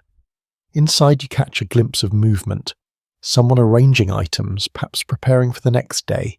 A quiet but revealing detail is how quickly certain individuals adapted to providing services rather than mining. Laundry, cooking, mending, and other forms of labour became valuable in a place where time and energy were limited resources. You move past without interrupting. The camp feels layered now. Not just miners and their tools, but a network of small roles that support one another. Each person contributing in a way that is not always visible but always necessary. You pass another tent where voices drift softly into the night. A conversation gentle and unhurried. The tone feels different from the louder exchanges you heard earlier. More grounded, more personal. You do not catch the words, but you sense the connection. A subtle habit emerges in the way people lower their voices at this hour, as if instinctively respecting the quiet that has settled over the camp. It is not enforced. It simply happens. You continue walking, your steps slow but steady. The air has cooled further now, carrying a faint chill that settles against your skin. It is not uncomfortable, just present, a reminder that the warmth of the day has fully passed. You pull your jacket slightly closer, adjusting it without breaking your stride. Ahead you see another figure seated near a low table. This time a man carefully sorts through a small collection of items, bits of metal, fragments of tools, small objects that might otherwise be discarded. He examines each piece, setting some aside, keeping others. You slow briefly, watching. There is no clear consensus on how much attention was given to repair and reuse in these camps, but practical necessity suggests it was common. Supplies were not always easy to replace, and even damaged items could be repurposed with enough effort. The man continues his work without looking up. His focus is steady, his movements precise. You move on. The camp stretches around you in quieter forms now. Fires have burned down to embers. Lanterns glow faintly, marking the presence of those still awake. You begin to notice how the roles within the camp become more visible at night. Not the loud, obvious work of the day, but the quieter efforts that sustain everything else. Mending, preparing, organising, maintaining. tasks that do not draw attention but shape the rhythm of life here just as much as the search for gold. An unexpected detail appears in some recollections of women who arrived in these camps. Many found that their services were in high demand, often earning more consistently than miners themselves. In a place driven by uncertainty, stability became valuable. You reflect on that as you walk. The camp is not only about finding gold, it is about sustaining the possibility of finding it. You pass a final cluster of tents where the last voices begin to fade. One by one, the sounds settle into silence. Movement slows to stillness. The camp does not sleep all at once, but gradually each part easing into rest at its own pace. You find a small space near the edge of the path, not isolated but not crowded, a place where you can stop without being in the way. You lower yourself carefully, sitting for a moment before shifting into a more comfortable position. The ground is firm enough here, the unevenness manageable. Your body responds immediately. The weight of the day settles more fully, your muscles relaxing as the need for movement fades. Your breathing slows, matching the quiet rhythm that has taken hold around you. You look out across the camp. The lights are few now, the sounds minimal. Everything feels softer. You rest your hands lightly against the ground, feeling its cool surface beneath your fingers.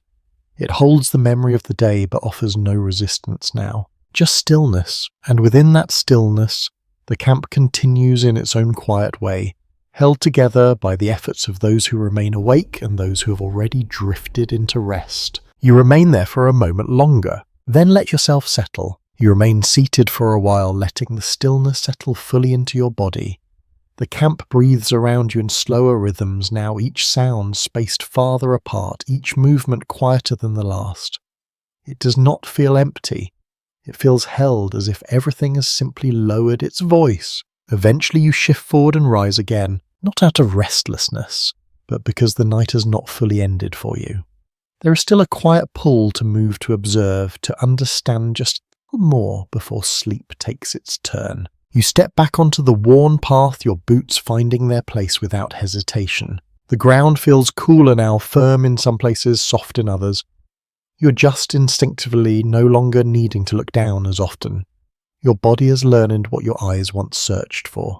As you move, you notice a different kind of activity beginning to stand out. Not the work of hands or tools, the movement of goods. Near one of the sturdier wooden structures, a small lantern burns brighter than most. Its light spills outward, revealing a few figures gathered near stacked crates and sacks. The shapes are uneven, some tied tightly, others loosely covered with cloth. You step closer, careful not to disturb. One man kneels beside a crate, opening it just enough to inspect its contents. Another stands nearby, arms crossed, watching closely. There is no rush in their movements, but there is a tension. Each action feels deliberate, measured. Records from the period indicate that supply chains into mining camps were often inconsistent and unpredictable. Goods arrived in waves, sometimes in abundance, sometimes not at all. This irregular flow shaped the way people bought, sold, and stored what they could. You watch as the man lifts a small item from the crate. He turns it in the lantern light, examining its condition before placing it back with care. Nothing is handled casually. Each object carries value not just for what it is, but for how difficult it might be to replace. A small but telling detail is how prices in these camps could shift rapidly depending on availability. Items that seemed ordinary elsewhere could become rare here, and rarity carried its own weight. Value was not fixed. It changed with circumstance. You move slightly to the side, observing from a different angle. Another figure approaches, carrying a bundle wrapped in cloth. He sets it down carefully, then unfolds it just enough to reveal its contents.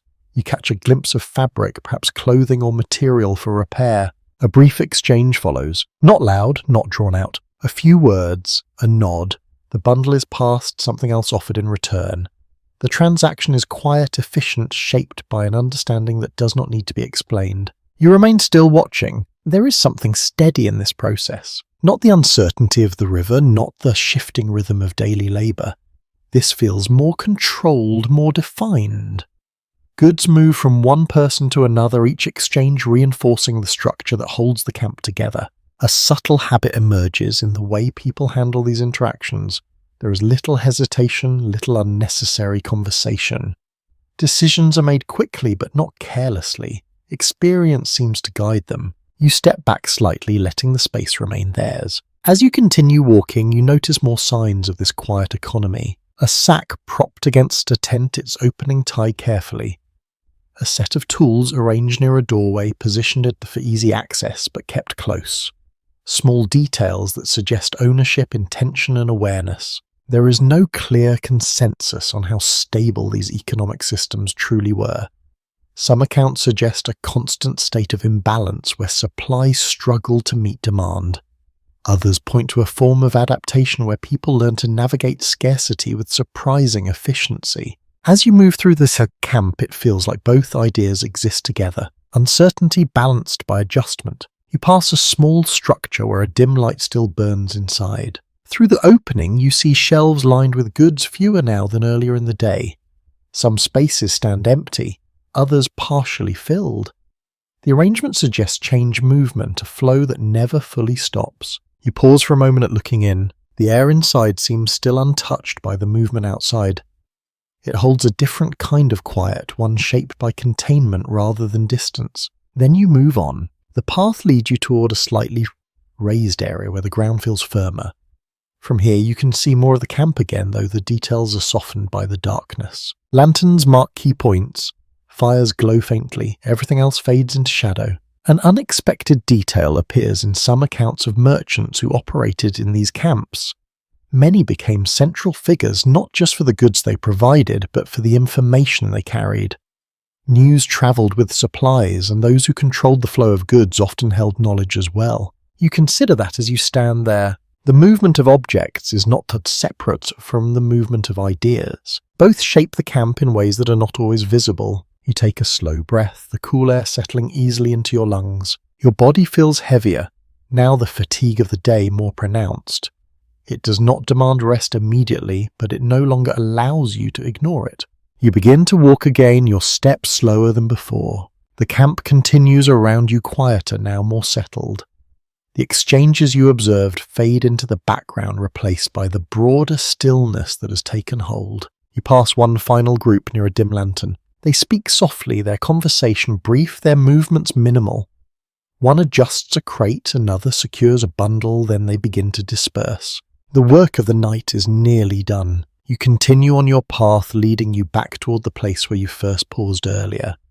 The ground feels familiar, the shapes of tents and structures easier to recognize even in the low light. Everything has changed slightly, not in form but in feeling. The camp has shifted from effort to rest, from movement to stillness, from urgency to quiet continuation. And you move within that shift, steady and aware, carrying the weight of the day with you as the night deepens further. You leave the small cluster of crates behind and follow a faint path that leads away from the densest part of the camp.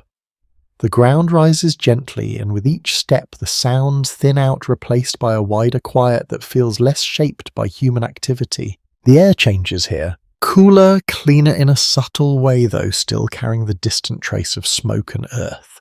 It feels as if you have stepped just beyond the edge of something busy into something that never truly left its natural state. You pause at the top of the slight rise. From here, the camp spreads out behind you in scattered lights and soft shapes. Beyond it, the land stretches further, darker and less defined. Trees stand in uneven clusters. Low hills roll outward into shadow. The river curves away its surface, barely visible now. Evidence from the period suggests that many mining camps were established quickly without fully considering the surrounding landscape. The focus remained on immediate access to gold, often overlooking long-term stability or environmental impact. You look outward again. The land does not seem concerned with any of that. It remains as it is, quiet and steady, unaffected by the temporary presence of the camp below. You take a few steps further, just enough to feel the difference under your boots. The ground here is firmer, less worn. Fewer footsteps have passed this way. The earth holds its shape more easily, undisturbed by the constant movement that defines the center of the camp. A quiet but telling moment appears when you notice how sound behaves differently in this space. Without the overlapping noise of voices and tools, even small movements carry more clearly. The shift of your weight, the soft press of your boots against the ground, the faint rustle of leaves as a breeze moves through the nearby trees. You stand still for a moment, listening. The wilderness does not feel empty, it feels present. There is a depth to the quiet, a sense that something continues even when it is not immediately visible. You glance back toward the camp. Its lights flicker in the distance, small and contained compared to the wider darkness around them. The contrast is clear, a temporary gathering set within something much larger and far more enduring. Opinions remain divided over how miners perceive the natural environment around them.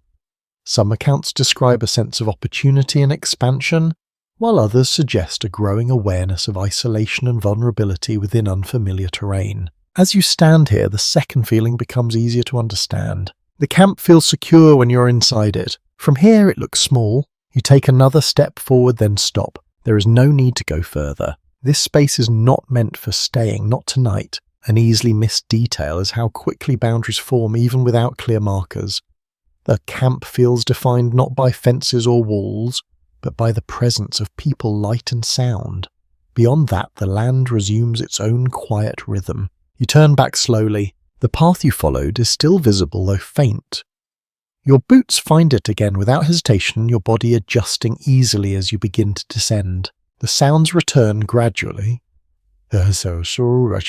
First, the distant murmur of voices, then the soft crackle of fire, then the faint clink of metal against metal as someone continues their work a little longer than the rest. The camp draws you back in. You move down the slope, your pace steady, your awareness shifting once more from the wide stillness of the land to the closer, more immediate patterns of human activity. As you re-enter the outer edge of the camp, the air changes again. Warmer, heavier, familiar. A subtle habit can be seen in the way people position their shelters in relation to the environment. Slightly elevated ground, protection from wind, access to water but not too close. These choices are rarely explained, but they reflect a growing understanding of how to live within the space rather than simply occupy it. You pass a tent set just high enough to avoid the damp ground below. Its placement is not accidental. You notice more of these small decisions now. The way paths curve naturally around obstacles, the way fires are placed where they can be controlled, the way belongings are arranged to remain within reach. Each detail adds to the sense of structure. Not formal, but real. There is no settled view on how long such camps were meant to last in the minds of those who built them. Some believe they would move on quickly, while others began to shape their surroundings with more permanence in mind. As you walk, it feels like both ideas exist together. Temporary intentions forming lasting patterns. You move further in the lights, growing brighter again, the shapes of tents and structures more defined. The quiet of the wilderness fades behind you, replaced by the softer, contained stillness of the camp at night. Your steps slow slightly. Fatigue settles deeper now, no longer just a suggestion, but a steady presence. Your body responds to it naturally, easing your pace without resistance. You pass a final stretch of ground where the earth has been worn smooth by repeated use. Your boots follow it easily. There is no need to think about direction anymore. The camp has become familiar enough to navigate without effort. You continue forward, letting the rhythm carry you, the sounds guiding you, the faint light marking your path. And as you move, the memory of the wider land remains just behind your awareness. Quiet, steady, waiting. You ease back into the camp's quieter lanes, the familiar glow of lanterns guiding your steps. The night feels settled, yet not entirely still. There is always something continuing here, even when most have turned inward. A faint smell catches your attention. Not the usual mix of smoke and earth, but something sharper. Dry wood heated longer than intended. You slow turning your head slightly to locate its source. Ahead, a small cluster of tents stands closer together than most. A low fire burns between them. Its light steady, but a little brighter than it should be at this hour. Someone nearby shifts quickly, stepping closer to it. Another follows their movements, more urgent than anything you've seen tonight. You pause at a distance, watching. Accounts from the era frequently note how vulnerable mining camps were to fire. With canvas tents, wooden structures, and open flames used for cooking and warmth, even a small mistake could spread quickly if not controlled. One of the figures reaches down, adjusting something at the base of the fire. Another brings a bucket, its contents sloshing softly as it is set down. The motion is careful, not frantic, but there is no delay. A quiet but telling moment appears when the others nearby begin to shift as well, not rushing in all at once but becoming aware, turning their attention, standing ready if needed. It is a response that feels practiced even if no formal system exists. You remain where you are, allowing space for those closer to act. The fire flickers higher for a brief second, then settles. The bucket is lifted, tilted just enough to dampen the edges without extinguishing the flame entirely. Someone adjusts the surrounding area, clearing loose material that could catch. The tension fades, not instantly, but gradually. A subtle release moves through the group. Shoulders lower, movement slow, the moment passes without escalation. An easily overlooked detail is how quickly people learn to manage small risks before they became larger ones.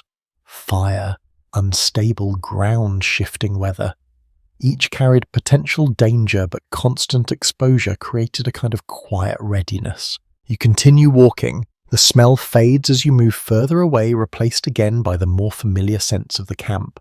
The brief disruption leaves a trace in your awareness, a reminder of how easily things could change. You pass a narrow space where the ground dips slightly. The earth here looks disturbed, uneven, in a way that suggests recent movement. A plank lies across part of it, placed to create a more stable crossing. You step onto it carefully, feeling it shift just slightly beneath your weight. Then hold. Evidence from the period suggests that accidents were common in these environments. Collapsing ground, unstable structures, and the constant use of tools created risks that could not always be avoided, only managed. You step off the plank and continue. Ahead, a figure moves slowly, carrying a bundle wrapped tightly in cloth. Their pace is measured careful, as if the contents require attention.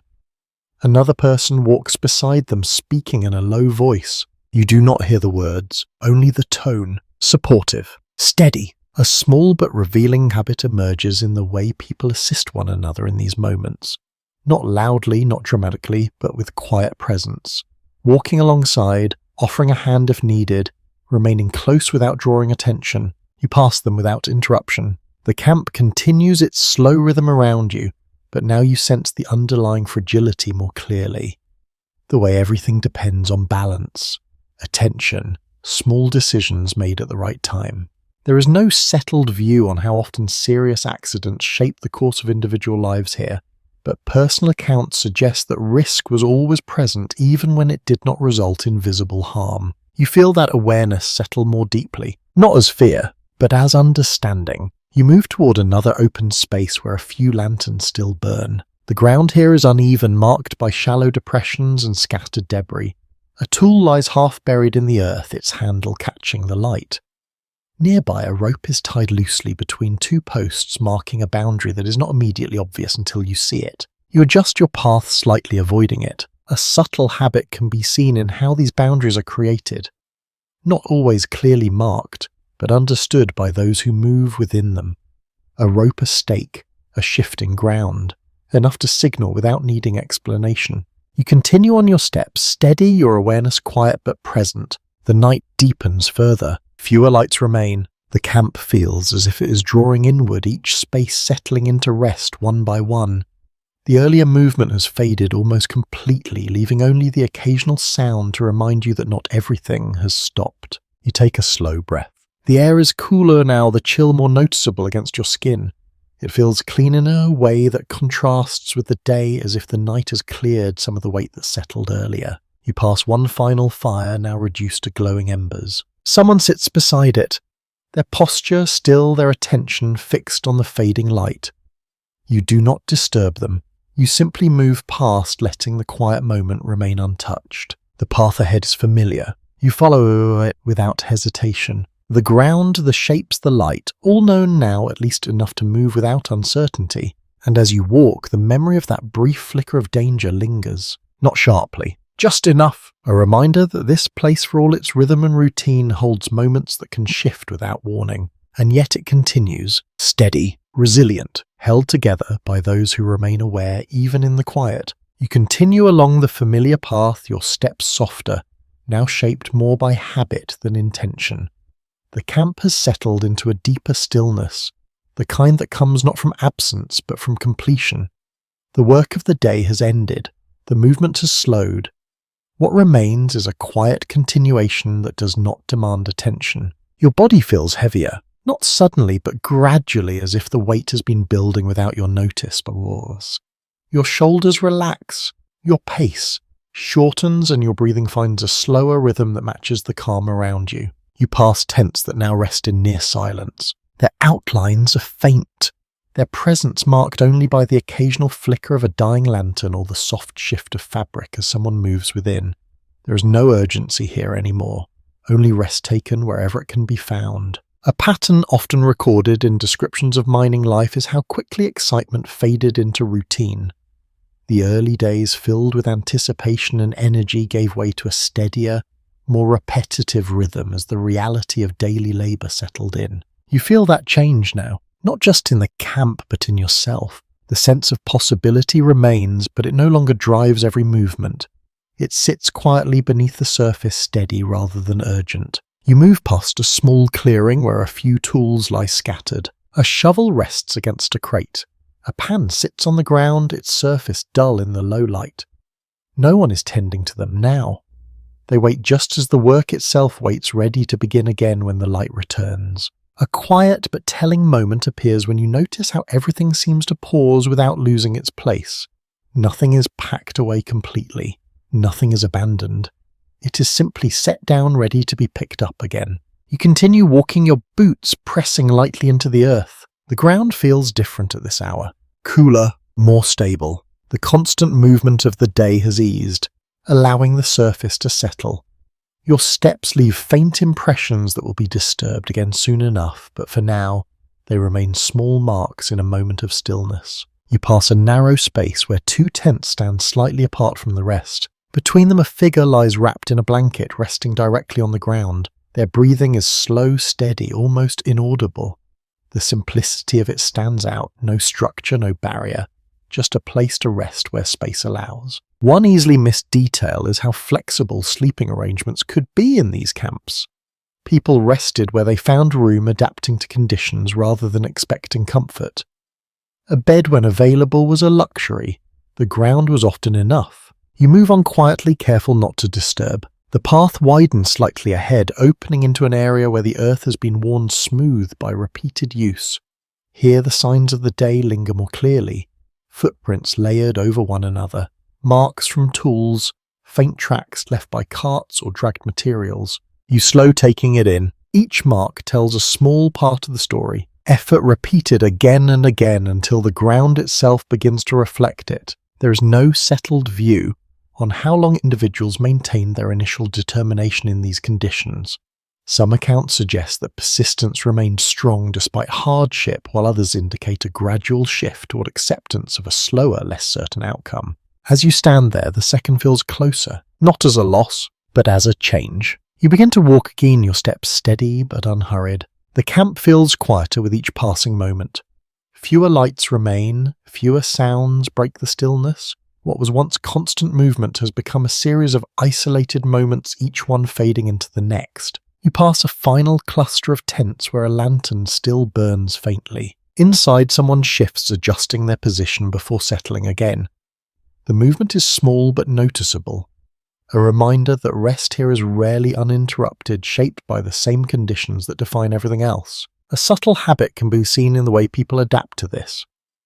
Brief awakenings, adjustments made without fully rising, a constant balance between rest and awareness that becomes almost instinctive over time. You continue forward your path, leading you toward the place where you first entered the camp. It feels different now. Not new, but known. The shapes, the sounds, the patterns, all familiar enough to move through without effort. You reach a point where the ground levels out, offering a small space to pause. You stop, not because you need to, but because the moment allows it. The camp stretches quietly around you, held in a kind of temporary stillness.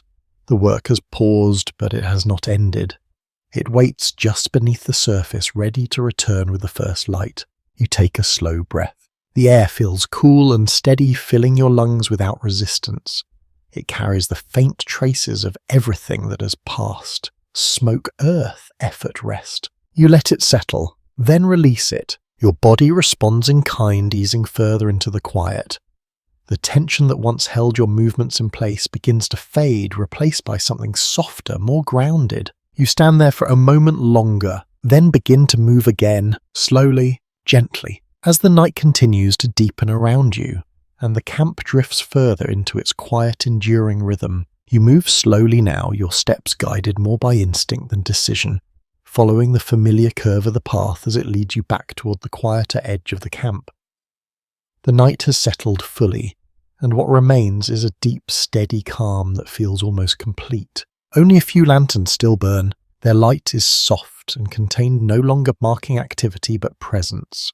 A reminder that not everyone sleeps at the same time, and that even in stillness, life continues in small, quiet ways. Your body feels the weight of the day more clearly now. Each step carries a gentle heaviness. Not uncomfortable, not difficult, but noticeable. The kind that invites rest rather than demands it. You pass a familiar stretch of ground where the earth has been worn smooth. Earlier it held the constant movement of boots, tools, and hurried steps. Now it lies undisturbed, holding the memory of that motion without repeating it. Your own footsteps fall lightly across it, leaving only faint impression. Diaries from the time recall how many miners faced a gradual decision after their first weeks or months in the camps.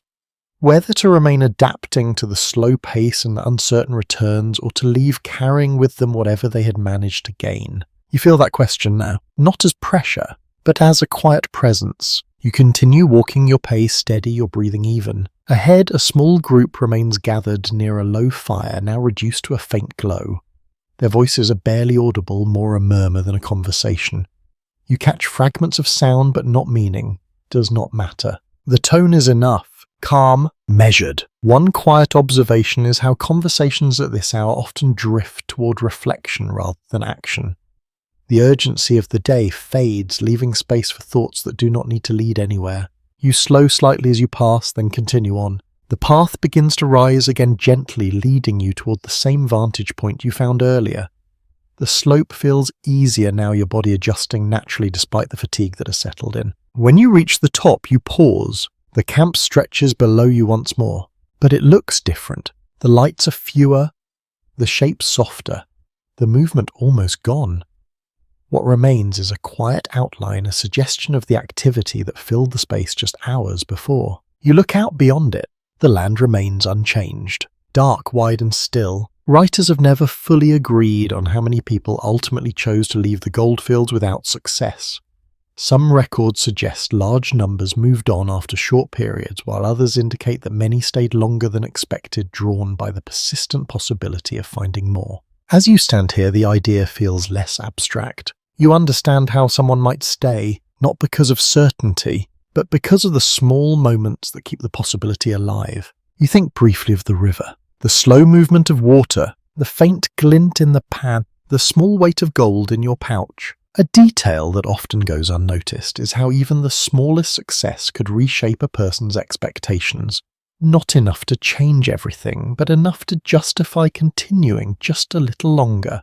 You feel that now, not as excitement, but as quiet reasoning. You take a slow breath, the cool air settling into your chest, then release it. Your shoulders drop slightly, your posture easing, as the need to move, to observe, to understand begins to fade. The day has offered what it will. The night has settled around it. There is still uncertainty around what tomorrow will bring. More work, more waiting, perhaps more small pieces of gold, or none at all. But the question no longer feels urgent. It can wait. You turn away from the view, your steps guiding you back down the slope toward the place where you first entered the camp. The path feels familiar beneath your boots, each step placed with quiet confidence. The air carries only the faintest traces now. Smoke reduced to a memory, voices nearly gone. The camp rests. You pass the final row of tents, their outlines barely visible in the low light. No movement comes from within. Only the steady presence of those who have settled into sleep or near sleep, their bodies recovering from the demands of the day. You find your place again, not chosen carefully, just enough. A space where the ground feels stable, where the quiet settles easily around you. You lower yourself slowly, letting your body adjust to stillness. The earth feels cool beneath you, firm but not uncomfortable. You shift slightly, finding a position that holds without effort. Your hands rest loosely at your sides. Your breathing slows. The sounds around you fade further, becoming distant, then nearly absent. The camp continues, but you are no longer moving within it. You are part of its stillness now. And within that stillness, the questions remain. Stay, leave, try again, or rest. For now, you choose the simplest one. You rest. You remain where you are, your body settling fully into the ground beneath you as the night reaches its quietest point. The camp no longer asks anything of you. No movement, no decision, just stillness. Your breathing slows. Each inhale feels deeper, each exhale longer, as if your body has been waiting for this moment without you realizing it. The weight you carried through the day begins to dissolve, not all at once, but gradually, like something loosening its hold. Around you, the camp rests. A few faint sounds linger at the edges. A shifting blanket, a quiet breath, the soft creak of wood adjusting to the cooler air. None of it demands attention. It simply exists, part of the background that holds everything together. Accounts from the time suggest that rest in these camps was often light and fragmented, shaped by the conditions rather than by comfort. Yet even brief moments of stillness carried value, allowing the body and mind to recover enough to continue. You feel that now? Not complete rest, but enough. You shift slightly, adjusting your position so that your shoulders ease more fully into the ground. The earth holds you without resistance, its coolness steady and calm. It no longer feels unfamiliar. It feels supportive in its own quiet way. Above you, the sky stretches wide. The stars remain clear, scattered across the darkness in patterns that do not change with the movement below. They offer no guidance, no answers, but their presence feels steady, something that does not shift or demand. A quiet observation often noted in personal recollections is how moments like this, simple and still, became meaningful in ways that were not always recognized at the time. Not dramatic, not significant in any obvious sense, but lasting. You let your gaze rest there for a moment, then allow your eyes to close. The sounds soften further. The camp fades, not disappearing, but moving just beyond your focus. The details of the day, the river, the work, the voices all settle into something less defined. Still present, but no longer sharp. There remains uncertainty around how individuals carried these experiences with them over time. Whether they remembered the hardship more clearly or the quiet moments in between, the effort or the stillness that followed it. For now, it does not matter. You are here. The ground beneath you, the cool air around you, the fading warmth of the day held gently in your body. Everything has slowed to match the quiet that surrounds you. You take another breath, slow, steady, then let it go. Your muscles relax further, releasing the last small traces of tension. Your hands rest loosely, your shoulders ease, your legs settle into a position that no longer needs adjustment. There is nothing left to do. Now the pace softens even more. The thoughts that once moved quickly begin to stretch out, becoming slower, less defined. Words fade into impressions into something quieter still. You imagine the river again, not as a place of work, but as a steady flow moving without effort, carrying everything gently forward. The sound of water, soft and continuous, blending with the quiet of the night. You imagine the small flicker of light from the camp. Not bright, just enough to mark its presence. A place that exists for now, held together by those within it and by the quiet spaces between their movements. Your breathing follows that rhythm. In, out, slow, even. The air feels softer now, the chill less noticeable, replaced by a calm that settles deeper with each passing moment. The ground supports you fully, the night holds you gently, and the day begins to drift further away. Nothing demands your attention anymore. Not the work, not the questions, not the uncertainty. They can wait. The camp continues in its quiet way, but you are no longer part of its movement. You are part of its rest. The stars remain above, steady and distant. The earth remains beneath, calm and unchanging. And between them you rest. Your breathing slows further, almost matching the stillness around you. Each moment stretches slightly longer than the last, as if time itself has softened. There is nothing to follow, nothing to decide, only the quiet presence of this moment, and the gentle sense that it is enough. Sweet dreams.